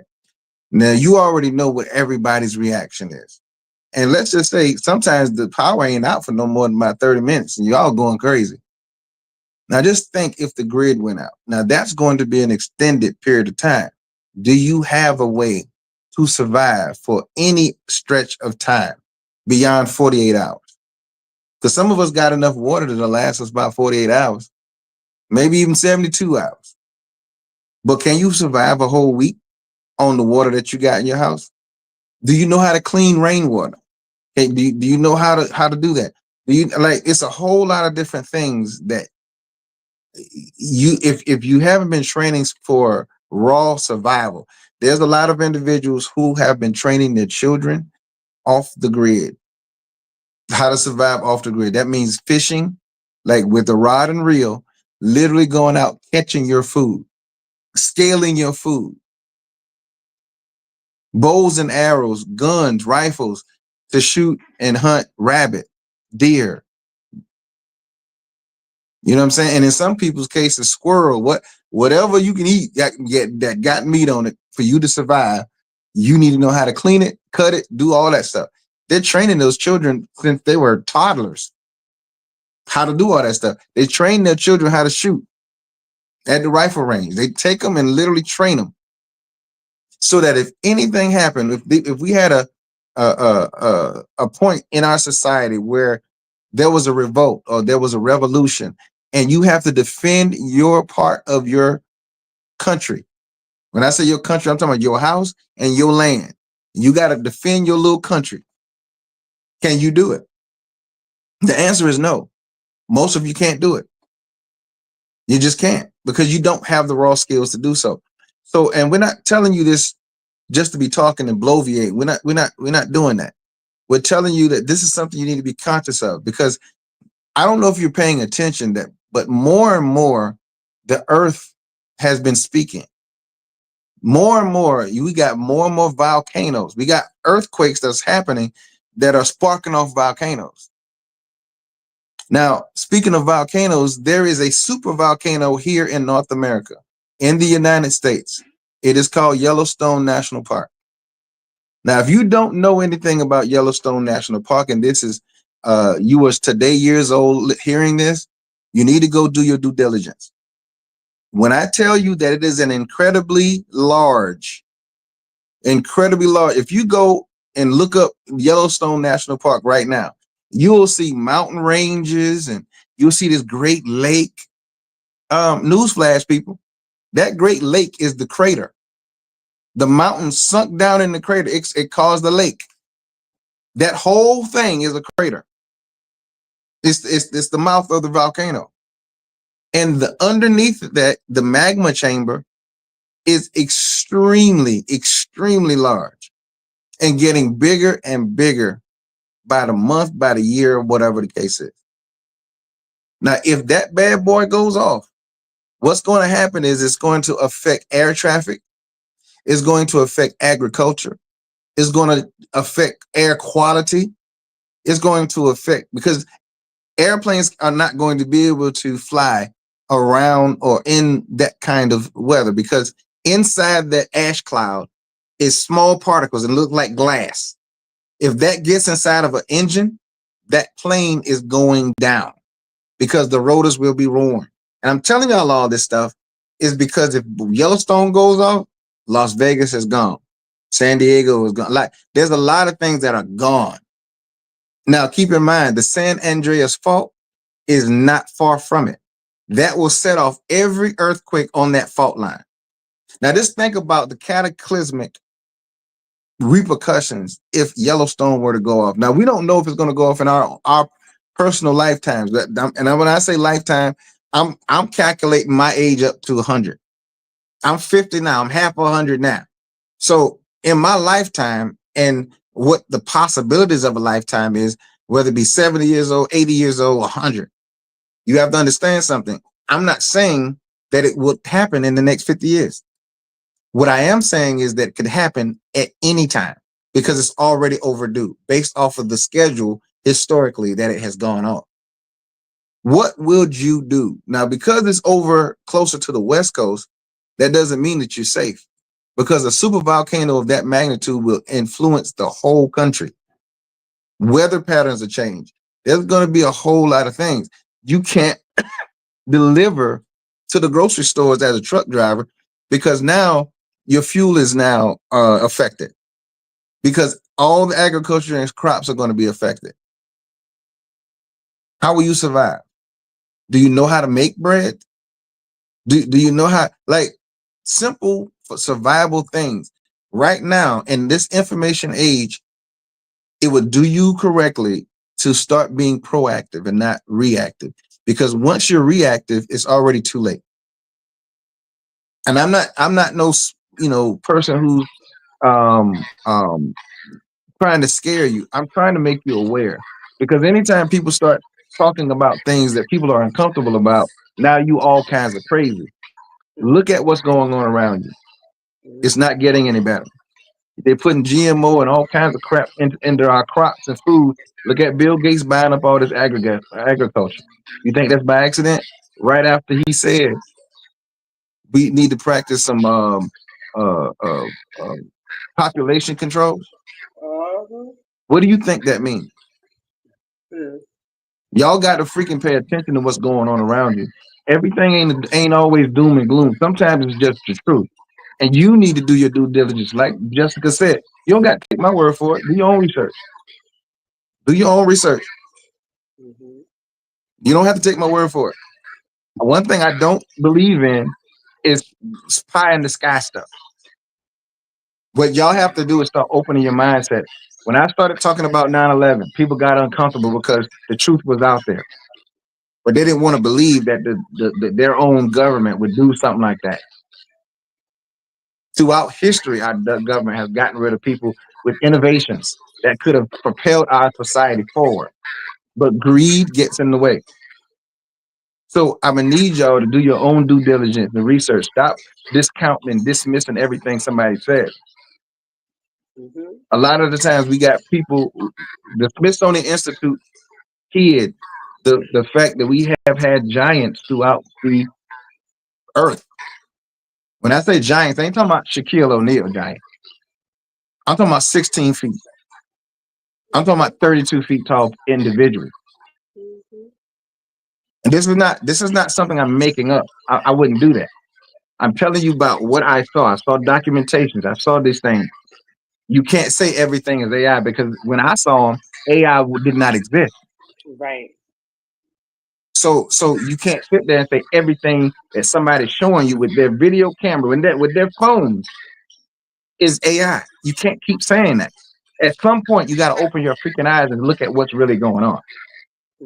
We're not trying to scare nobody. We're trying to make you aware. Now, if you want to stay the ostrich with his head in the sand, listen, good luck. But there are going to be some of us who are going to be prepared. We're going to be barring our windows. We're going to be getting our piles. We're gonna be getting things together. We're gonna be stocking up on water.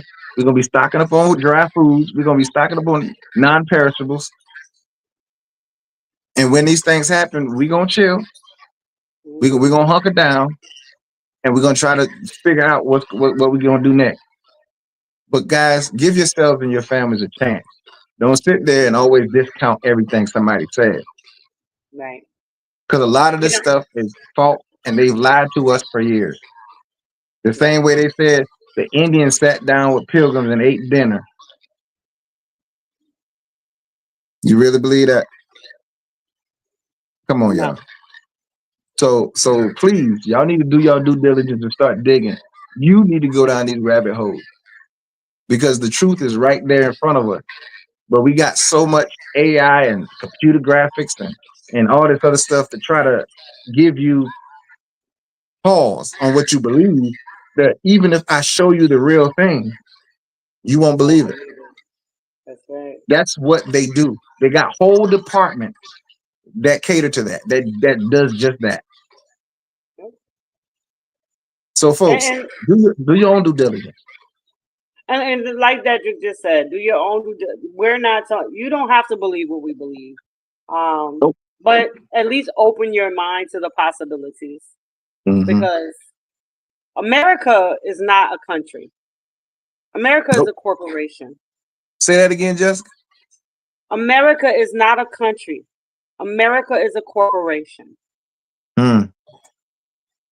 It was bought and paid for a long time ago by the Rockefellers, the Rothschilds, the Royals. We have been bought and paid for. Your politicians are bought and paid for. That's why they get away with the stuff that they do. Okay? We as average people, as average everyday citizens, we have to start to pay attention to what is really going on around us. And you know, it comes to the point of, like I said, you know, there's going to come a time where we're going to be on our own. We're already pretty much on our own. But I mean, like literally on our own. They're not going to help us. And let me say this. If anybody, have you ever watched The 100, the series The 100? Yeah, I watched a few episodes. Look, you need to watch all 11 seasons.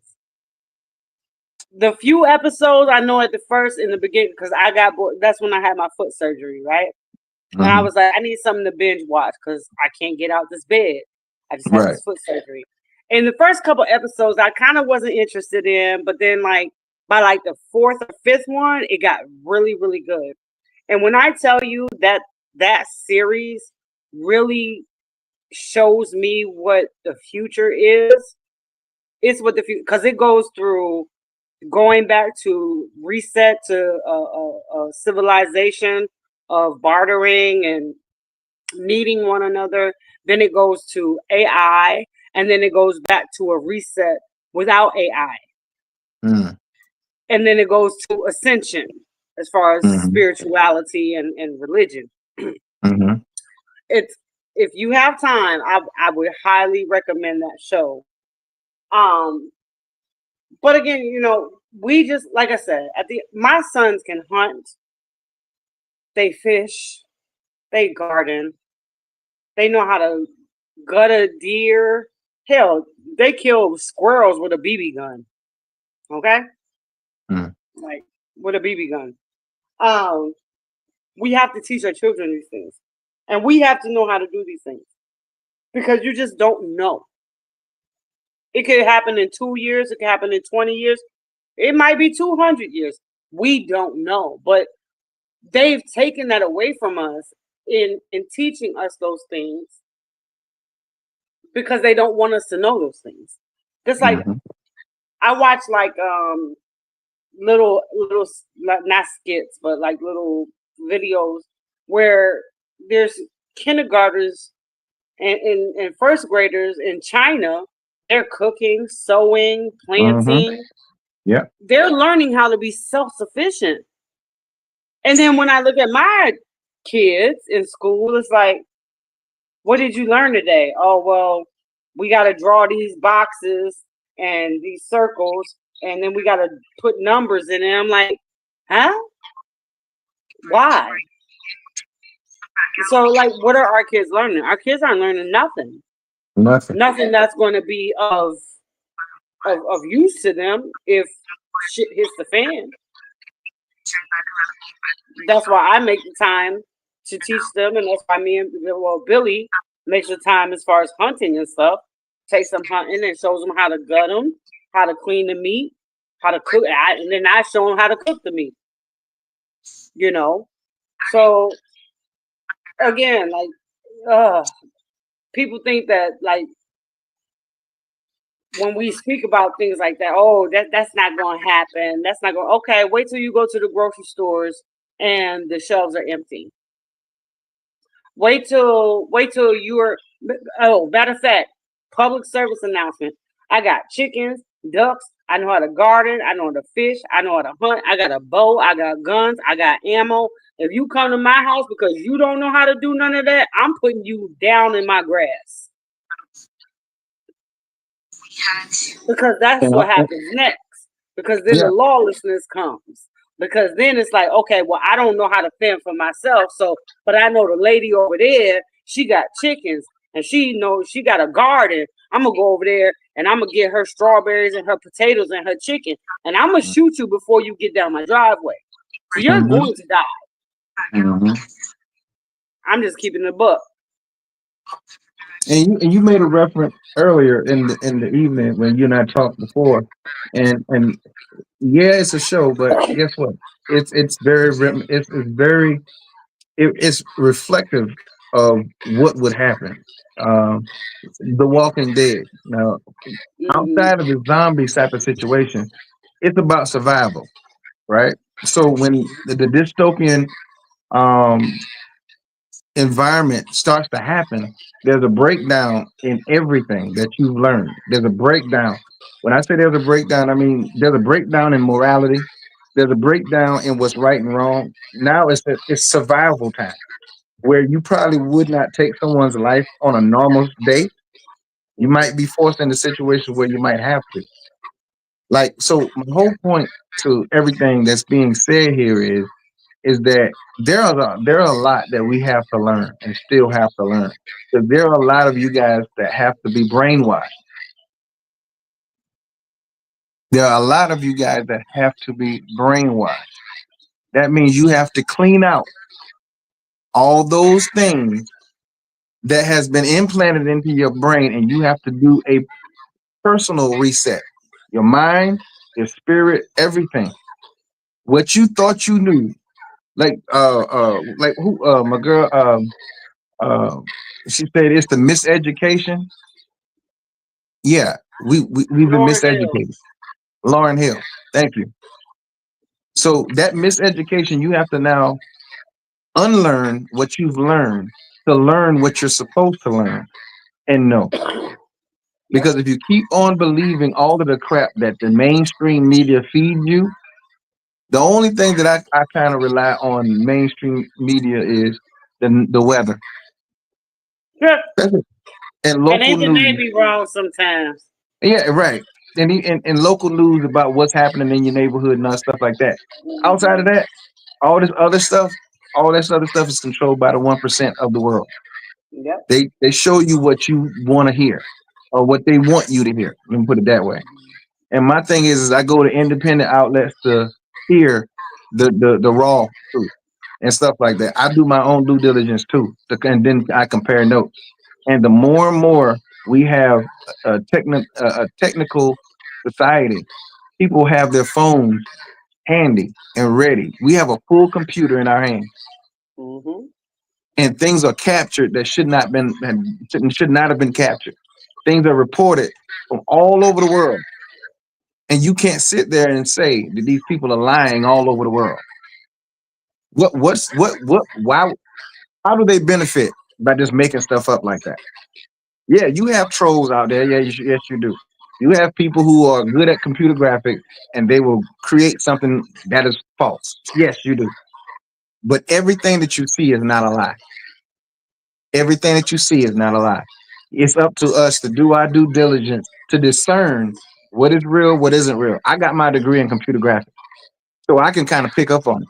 But there's always something that they didn't see, that they might miss or something like that. Sometimes something is too sharp too clear, or you know what I'm saying. You can always look at something and say, you know what, that's the real phone footage. You know what phone footage look like. Look, let me Oh, tell you, anything that the media puts out, this is my rule of thumb.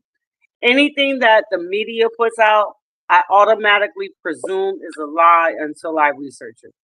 right, right, right, That's my rule of thumb. And then I'll be right. like, okay, well, let me go look at BBC. And I like to look at other places, like not in America, Al Jazeera. I Hmm. go all out. And then I'm like, Hmm. okay, so everybody's kind of confirming the same story. It might be true. Right, It's right. more than likely true. And I still, you heard what I said, more than likely true. I Hmm. didn't even say that it's true. I said, well, it's more than likely true. But Hmm. when you're dealing with the media, you have to, like you said, use discernment, and you have to like actually. I'll take a headline and say, okay, this happened. All right, now let me type this in and read some other articles. Now, if 10 articles out of 12 say the same thing, I'll be like, you know what? So it probably is true.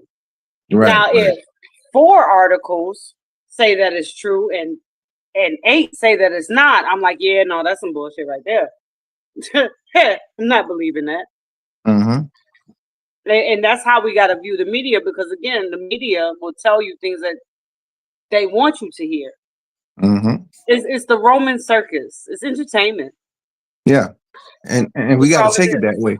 Yeah, and we got to take it that way until we do our own research and stuff like that, and stuff like that, and all we trying to say is keep an open mind. Keep an open mind, because everything isn't false. I've been looking at a whole lot of stuff, and a lot of stuff has just been popping up, and I'm like, that's very interesting. I was telling Jessica earlier, I was looking at the Tartan what is it, the Tartanian, the Tar- Mm-hmm. yeah, Tartaria. Tartarian culture, and it's real. It's not false. This is real. And you're looking at the architecture, and you're looking at these structures, and you're looking at these doors, you're looking at these amazing stone carvings and all this stuff. And we talking about stuff that are carved into marble. We Yeah. talking about whole buildings that are marble buildings. In precision, with precision. Precise, precise. So Like you they trying to will take tell me, measurements and it'll be like a yeah, thousandth to the thousandth of an inch. And you're like, right, wow, but y'all had chisels? right. What? And you want us to believe that? No, no, No. no. And then we looking at the magnitude of some of these structures. There's no way that a regular human being, and when I say regular human being, let's just go to the larger side. A 6 foot tall guy, or matter of fact, let's just go to Shaquille O'Neal, 7 foot something dude. Ain't He happening. still wouldn't be able to do it. No. And I mean, let's multiply him by 10,000. Still wouldn't be able to do it. Like No. you have to understand, when you put certain things into certain perspectives, you have to start using your deductive reasoning. Like, I'm not telling y'all to believe nothing we're saying to you. Do your own research, because there are rock structures that look like mountains, that look like cut tree stumps. Trees. They look like Yep. tree stumps, literally tree stumps. We all know what tree stumps look like. Yep. And that's what these mountain ranges look like. So you trying to tell me with the rings and the formations of these things, no, that's too big to beat you. I'm gonna need you to expand your mindset, because we weren't the first people here. Nope. I'm gonna need you to understand that we weren't the first people here. You got islands that look like an elephant just laid down and went to sleep. Mm-hmm. It looks just like, and it's not AI. What I'm explaining to you is these are things that you can't explain and put into measure. People are talking about the pyramids and how they were built. If I think Jessica said it best. I think that was Jessica that said that. But about, if you think that regular human beings, you got 100 men, went to a quarry miles away,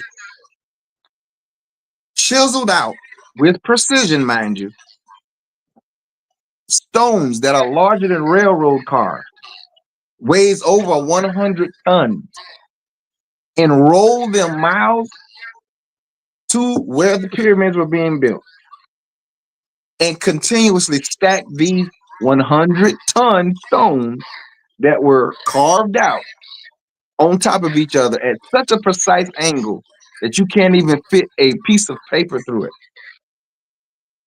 You're absolutely stupid. Yeah, I was gonna say you're a special kind of slow. You old man. I mean, molasses is faster than you. I'm trying to told you. So if you really think that that's how the pyramids were built, you stuck on stupid. And I'm not one to just believe everything. I do my research. But when you look at the way some of these structures, I'll give y'all another one. In Lebanon, it's in Baalbek in Lebanon, Baalbek, Baalbek. These stones were placed on top of each other on the foundation, and these things are huge. It would take about 10 cranes to even try and hoist one of them.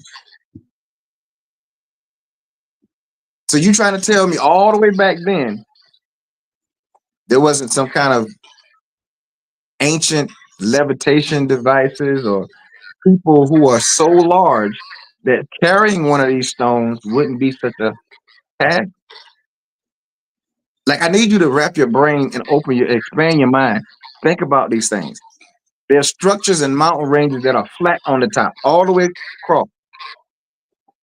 Humans doing that? So why is it that they haven't been able to do it since? Jessica said a word, and it's called reset. You have to understand something. For those of you who are super religious, y'all know of one of those resets. It's called the Great Flood. That's one of them. Mm-hmm. We watched another one with our children. It was called the Ice Age. There has been several different kinds of resets. That's only two. Let me add, because somebody who has you saw my books the last time, so you know I read. Mm-hmm. Let me add, the flood was an actual thing. Some people don't believe in the flood. I believe in the flood. Mm-hmm. It happened, but it didn't happen in the time frame that religion teaches us that it happened.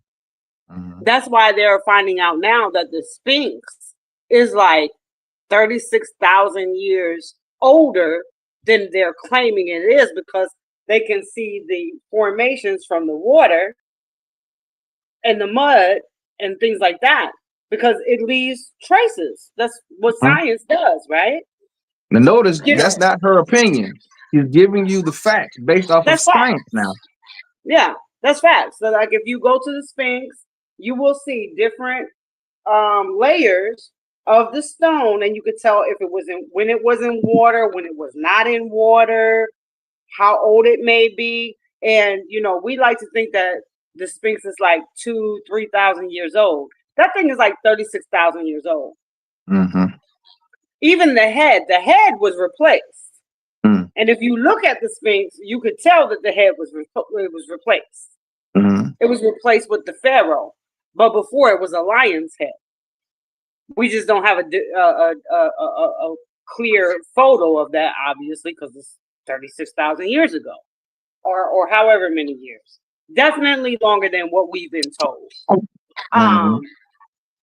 So again, it's like, I don't know. I guess it's more like we have to stop thinking that we were the creation of Earth.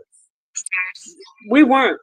And matter of fact, I'll give you this one. Me and Billy was talking about this because I love messing with Billy. I said, Billy, let me ask you a question. I said, do you think that humans were made to be on Earth, or do you think that they were imported to Earth? And he said, well, that's an interesting question. He said, but I'm sure you're going to tell me. I said, yeah, but I want to hear your opinion first. He says, well, I think that, we just were created and we're here on Earth. I said, well, let me ask you this. I said, every creature, birds, deers, elephants, gazelles, fish, dolphins, sharks, whale. I said, when a deer gives birth, how long does it take for their fawn to walk? He said, damn near immediately. Because I asked him about deer specifically because he hunts. He said, damn near immediately. Like they lick them off and clean them off, and next thing you know, they're walking. And I'm like, okay. I said, what other animal, what other creature, mammal needs sunscreen to be on Earth? He was like, oh, that's a good one. I said, yeah, animals, they adapt. So in the winter, they grow more fur. In the summer, they shed more fur so that they can adapt to the climate. I said, we can't do that. I said, so were we really meant to be on Earth, or were we imported to Earth? And he couldn't even answer me. And remember, my husband's a Christian. Well, I think that he's starting to, I'm sorry. He's starting to like be spiritual. But those are things that we got to think about. Were we created? Because if we go based on the Anunnaki, we were created to be slaves. So here's the picture that they give. Right? Mm-hmm. We were created to be slaves. And then I'm going to give you this one golden nugget and I'll shut up. So then if you look at the Bible will tell you, like, okay, slaves, obey your slave masters as you would obey Christ, and things of that nature, like be in submission to your slave masters, and this is who we are. But all of the Bible was pretty much transcripted and transcribed from the tablets that were left behind way before Christianity was ever even a thing. So it's actually believable, because the Anunnaki, Enlil and Enki was the good brother and Enlil was the bad brother. And Enki wanted full submission, and Enlil was like, yeah, hey, y'all better than this. Y'all ain't got to listen to him all the time. And whatever, y'all got more power than y'all think y'all do. But we were created to be a slave force for the Anunnaki, so it would make sense if it's translated into the Bible to say, obey your slave masters. And also, y'all, think about that. Now, think about how much of the actual Bible was given to slaves and stuff like that. That same language was used in that little piece of Bible that they gave slaves. I have that Bible. Hold on, time out. I have that Bible. It's upstairs. I don't have it right here. It's like 50 pages. I swear for God. Yeah, it's 50 pages.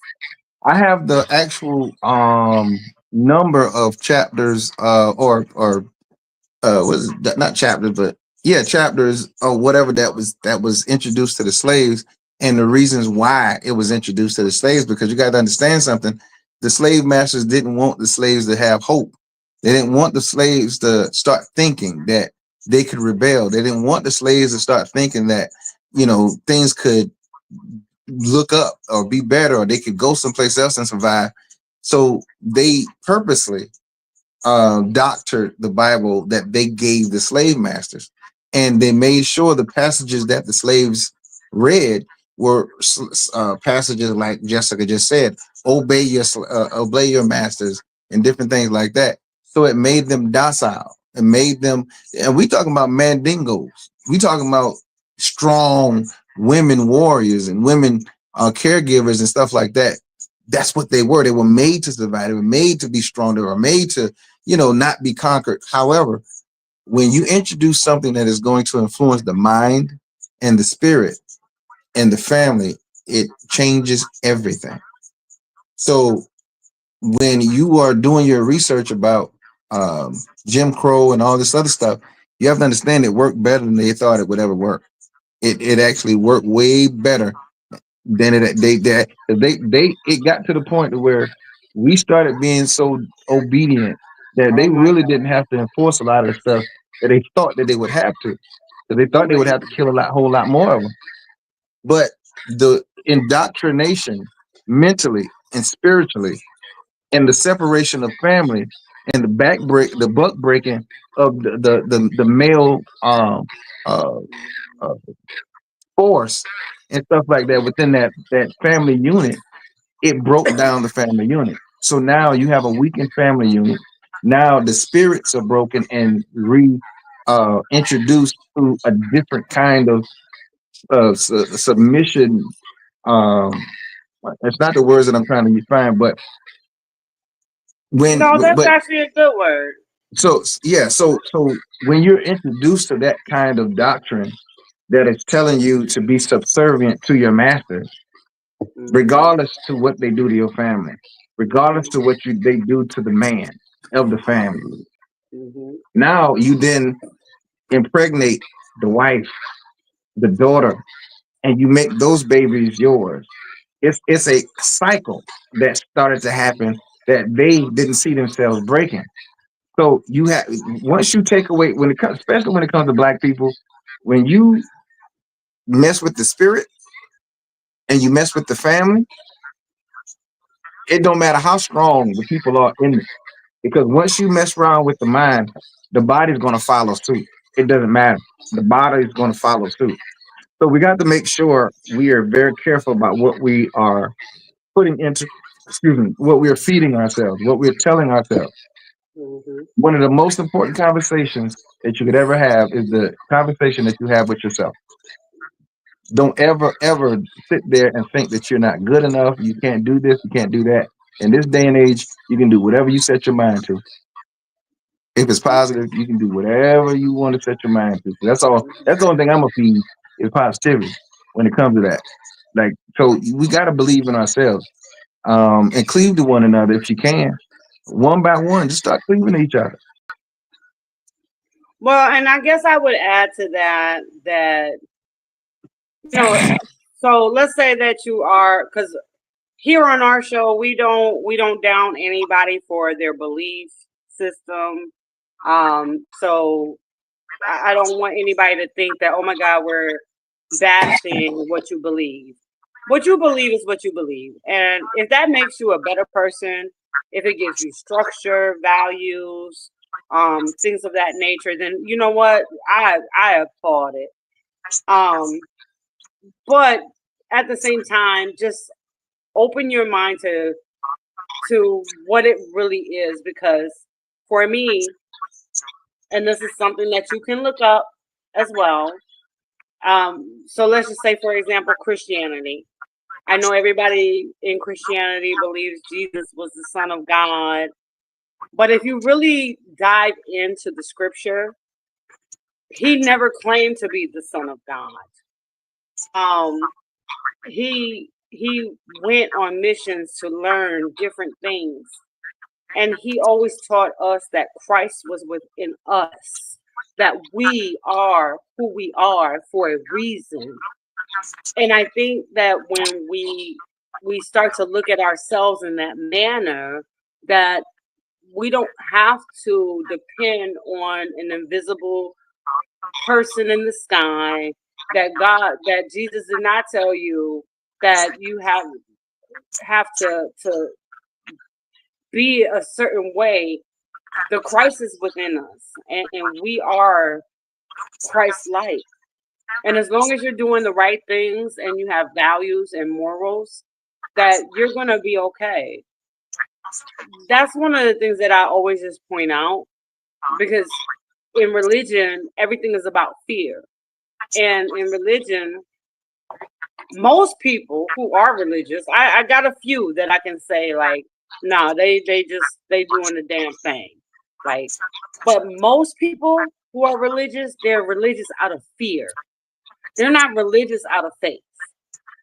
They're religious out of fear. Like, what if hell is real? What if heaven is real? So I'm going to follow this faith in case it's real. But they don't take the time to actually study and read the scripture. Like my husband is like I said earlier, I wasn't being funny. He's a Christian by default. He's a Christian by default because his parents are Christians. The only time I see that man pray is before he eats. I read the Bible more than he does. I have the Ethiopian Bible. I have the King James. I have the freaking Dead Sea Scrolls. I'm looking at them now. I got the Emerald Tablets, the Sumerian Tablets. I read more biblical things than he does, and he's religious. You know, but he was indoctrinated to be the way that he is, which is okay. And I'm not here to change his mind. If he changes his mind, that's fine. If he doesn't, that's fine too. I'm still gonna love him. But we just got to get to a point where we have to understand that religion was crafted for control of the people. Time was crafted for control of the people. I don't even believe in time, believe it or not. I don't believe in time. I don't even celebrate my birthday no more. Nope. I don't believe in time. Because who knows what time really is? We don't know. When you got one birthday, first of all, and the rest of them That's are right. anniversaries. You know, it's just an anniversary of your birthday. You don't have multiple birthdays. You just have one birthday. Correct. However, when it comes to what you just said, now what you just said is not going to be very familiar to a lot of people. Because here's the thing: we got 13 months in a year. That's right. Ladies and gentlemen, we got 13 months. 28 days. Especially if we're talking about 4 months make a month, 4 weeks make a month. Because if we're going to do it that way, then we have 4 weeks left over after we do the math, and that means there's a whole nother month. So we literally have 13 months in a year. And New Year is not January the 1st. Nope. So like you have to do your due diligence. Now let's look at something real simple. And I thought it was hilarious when I thought about it. And then I saw it again. Somebody had posted it on TikTok. But it's true. When we think of October, what month is that? That's the 8th month, right? So October, okay, now you have September. So SEPT is 7. Everybody knows that Sept is the prefix to 7. Yep. Now, am I mistaken? Is this the 7th or the 8th month? Right now. August is the 8th month, right? Yeah, August is the 8th month. We better So go why into isn't August. why isn't it September? Because December. because the powers that at B wanted to change the calendar. So now you got Deca. Deca is 10. December is counted as our 12th month. What explain this foolishness? So here's the thing though, even for the religious people, and this is for I use this one for the religious people. Even if you want to use religion, if you divide 365 by 28, you come up with 13 in 1 day of rest. So, for example, that's why when everybody says, "Oh, Sunday is the day of rest," no, Sunday's not the day of rest. Saturday. There were 13 months, 365 days, and he rested that 1 day after creating the earth. But there are 13 months. There are not 12 months. And they created that calendar for taxes, bills, and things of that nature, so you can keep up with that, and for work schedules. That's why I'm glad I'm a stay-at-home mom, because sometimes I don't know what day it is. I know when it's Thursday because the trash got to go up. That's about the only day I know. Well, thank you for saying something, because I got to put the trash out. But my whole point is that when you really start doing your due diligence and start reading, yes, folks, I said read. All right. You really start to find out the truth in a lot of different things. I'm a very spiritual person. My whole family is a religious family, and a lot of us are spiritual. But my whole point is that uh, you cannot blindly just do things. For instance, when we're talking about biblical references and stuff like that, people, please understand that everything in the Bible isn't literal. Some things are parables. Some things are parables meant to teach you lessons. You understand? So when I hear the older folks, they refer to certain things, and they're hardcore, traditionally wired to think that these things are what they're supposed to be, when I know that they're just parables to teach you a lesson within the parable, within the realm of the context. You have to understand, it gets really tricky. Like I remember seeing a video of a gentleman. They allowed him to speak in the church because he was a visitor. I forgot the context around why they allowed him to speak, but they allowed him to speak because and they welcomed up and all this other stuff. But one thing that the young man pointed out was that they had a picture of a blonde-haired, blue-eyed Jesus on the wall that contradicted what the Bible described Jesus as looking. They were offended. So instead of actually processing what he was saying and comprehending that if you're going to have Jesus on the wall, put the right one up there. That's all he was saying. But we have been indoctrinized, or we've been traditionally trained to put that white man on our wall. That white man's name was Cesar. Sergio Borgia. Cesar Borgia. Cesar Borgia. Borgia. Look it up. It's a Pope's son. So my thing is, again, you don't have to take my word for it. This is the fact.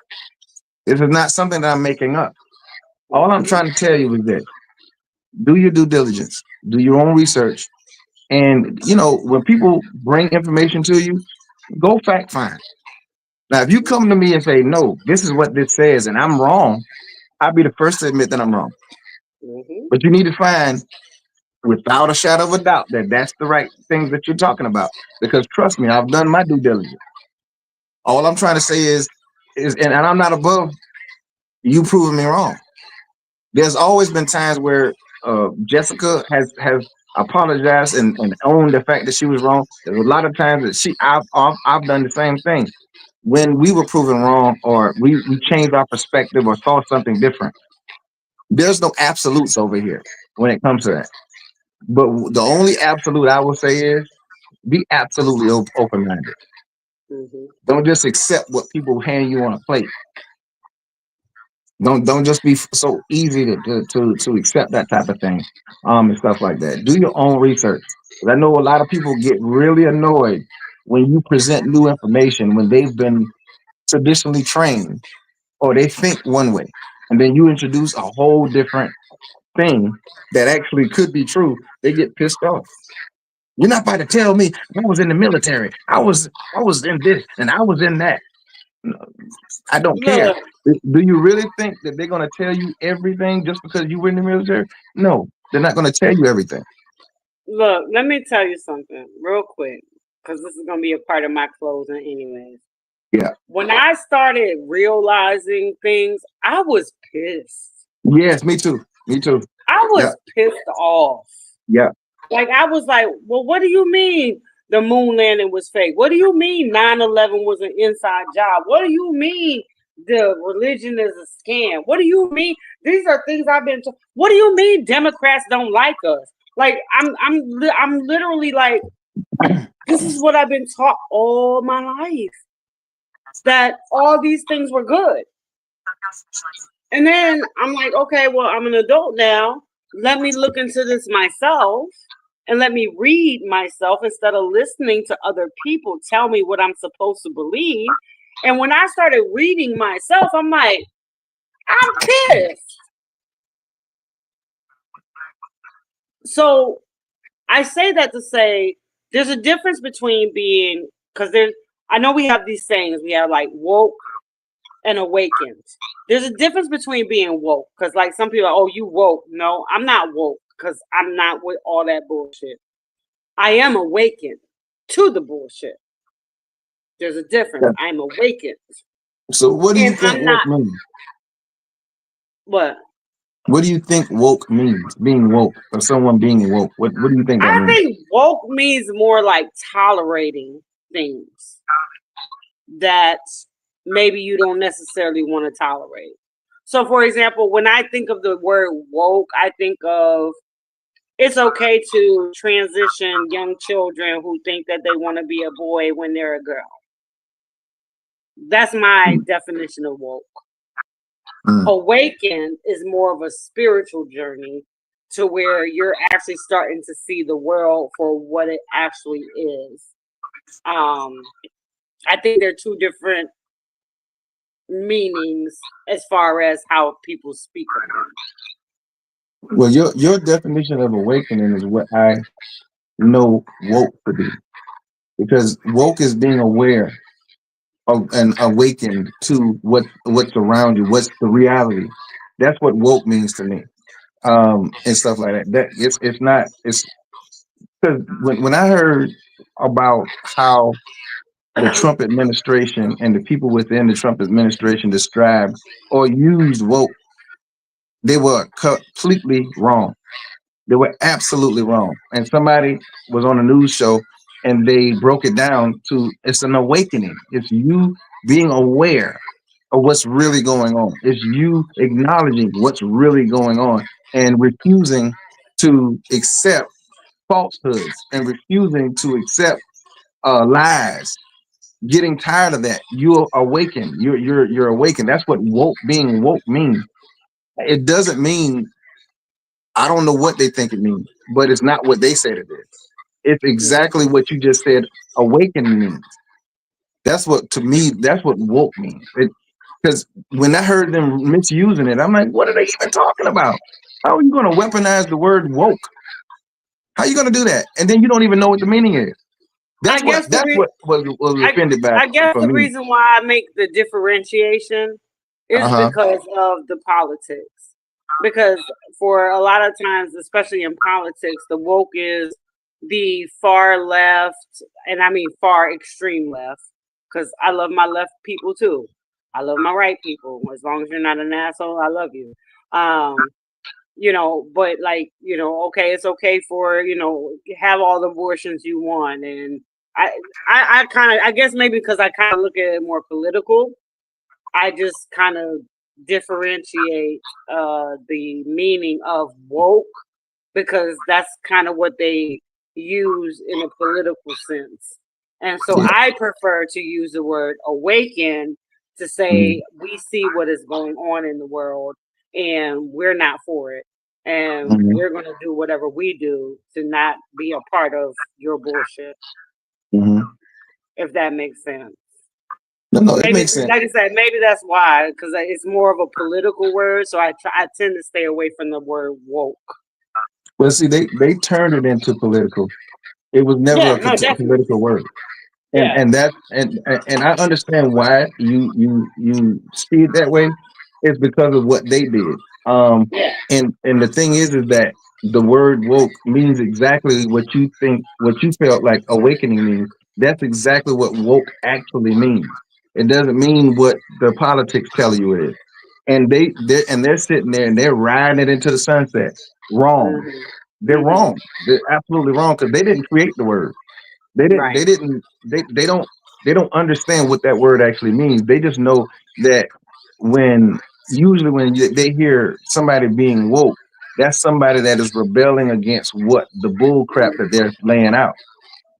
And if they don't accept it, they're related to them person saying they're woke. So now they're going to villainize that word and use it as a weapon. So that if anybody ever use it, now it's a red flag. They've used it wrong. They've even identified it wrong, and now they politicize it, which is wrong. You don't. How you gonna politicize a freaking word? The word that they're using wrong. Like I don't. That's what just baffled me. And there's no black people within their cabinet that has balls enough to correct them and tell them that's not what that means. Maybe they lost touch. Maybe they're so far up. They got an orange. They got orange makeup on their freaking nose. That's the problem. Like, you black, you know the black condition. Some of you don't. Some of them don't, because they're so far removed from it. They can't even relate. But my whole point is that they've been using it wrong. That's a word that they should have never politicized. They politicize the word, and that's why I stay away from the word woke, because it's been politicized. And that's why I use the word awaken, because it's more in line with my spiritual side and the things that I see. That's just my preference. All right, y'all. Listen, we're gonna go ahead and we've been on here for a minute. See, when you talk about these subjects and stuff like that, time goes by quick. I love talking about this type of stuff because it forces you to think outside your circle, and stuff like that. You got to think outside your circle at all times, because things are not usually what they seem, right? So, on behalf of Meet the World Image Solutions, you can find some more information at www.mtwimagesolutions.com. For your literary services need. Dr. Rhonda M. Lawson is the founder of Meet the World Image Solutions, and she is amazing at the job that she does. Also, Mr. Craves Cookies, where it's a party in your mouth. You can go to IG and find me at Mr. Craves Cookies. That's MrCraves Cookies on Instagram, or you can go to my TikTok even. The Mr. Craves. That's TheMrCraves on TikTok. Pretty soon we're gonna have the website up so you guys can join our ecosystem and our nation, Mr. Craves Nation. If you ever have purchased anything from Mr. Craves, guess what? You're part of Mr. Craves Nation and whatnot. We're gonna have amazing things coming between now and the end of the year that you're gonna want to be a part of, such as our subscription service, such as our birthday club, and also our loyalties and rewards program. You're going to want to be a part of that. That's going to be great, especially if you can receive free cookies. Everybody love free. So, but anyway, you know what I'm saying? Throw your taste buds a party and check out Mr. Craves Cookies right now and whatnot. Once again, that's MrCraves Cookies on Instagram. Okay, go and check me out. Send me a DM and let me know that you want a menu, and I'll send you a full menu so that you can get your order soon. All right. So I've said everything I needed to say about this particular topic. We were just talking about a plethora of different things about society. There's really nothing else to have an opinion on when it comes to that for me. Jessica, would you like to say anything else? Well, I think I pretty much said everything as well, but just for a quick recap, be aware of your surroundings. Learn how to be more self-sufficient.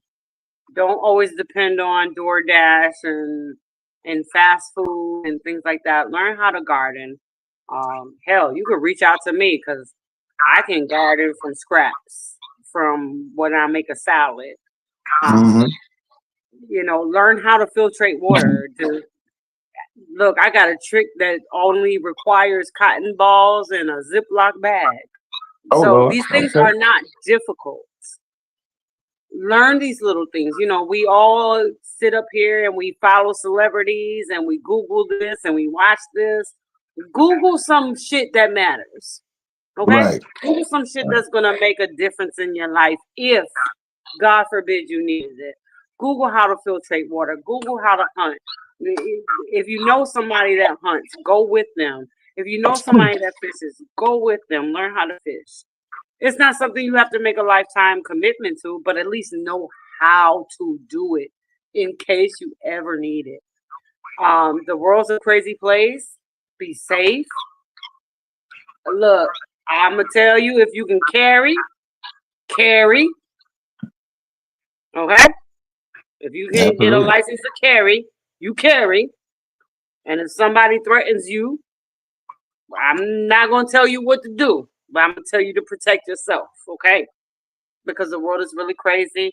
Ladies, lock your doors, park in well-lit areas. Don't leave your children in the car. Don't let your children run around the grocery store.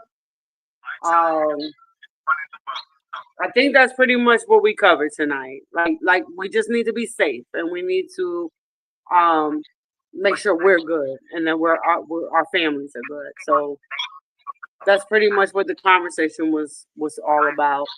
And lastly, again, when it comes to religion and our past, history has a tendency to repeat itself. But if we don't know our true history, then how do we know when it's going to repeat? So just be open-minded to other things than what you've been taught. And sometimes we do have to unlearn things in order to relearn new things. And it can be a scary thing, because I know when I awakened, it was scary. I thought I was crazy. But I had to unlearn a lot and be able to absorb new information that made more sense. I think that's all I got on that. Thank you, guys. Now, again, anything that you have questions about, and you research it yourself, look it up. We don't have any reason to lie to you, because the proof is out there. The evidence is out there. Anything that we've covered in tonight's episode, guys, just do your due diligence. You don't have to ask me anything. Ask ChatGPT. Ask any AI. They'll find some information for you. You don't even gotta go to Google no more. You can just go to the open AI and just go and ask them whatever you gotta ask. It doesn't matter. Like the ways to gather information right now that is beyond Google is absolutely insane right now. So guys, use the tools that is presented to you, and also start to prepare yourself and whatnot, because we're living in a time right now. A lot is changing, and a lot is changing fast, and it's going to affect you one way or the other. And I'm telling you that right now. And you don't want to get caught reacting to something that's happening when you had the opportunity to be proactive and save yourself and your family. So guys, please do that, because I'm doing it. Jessica's already starting to do it already. She's already doing it. She's got her family locked and loaded, literally and figuratively. Okay? So I need you guys to really take it seriously. We're not telling you anything just frivolously. We care about you, even though we don't know who you are or what you look like. We care about you, and we care for the well-being of your family and yourself as well. If nobody's ever told you, I feel like you're an amazing person. Greatness is already inside of you. Okay, God's already instilled that in you. That's there. So it's your purpose to activate it. You know what I'm saying? So if anybody is putting you down, don't let anybody tear you down or anything like that. Pull yourself up and keep yourself up. And if nobody thinks highly of you, we do. Okay, but it doesn't matter if you don't. Okay, so with that being said, I want to say thank you, and y'all have a great night. We're gonna see you next week on next week's episode, because next week's episode, I got a feeling it's gonna be just as interesting as this one. So guys, come back and see us every Thursday night around about 8:30. I gotta say around about, because sometimes we start at 5 after, so at 9 o'clock. So just stay tuned. We'll be here. I'm gonna do better. We'll be here. So so guys, until then, thank you guys.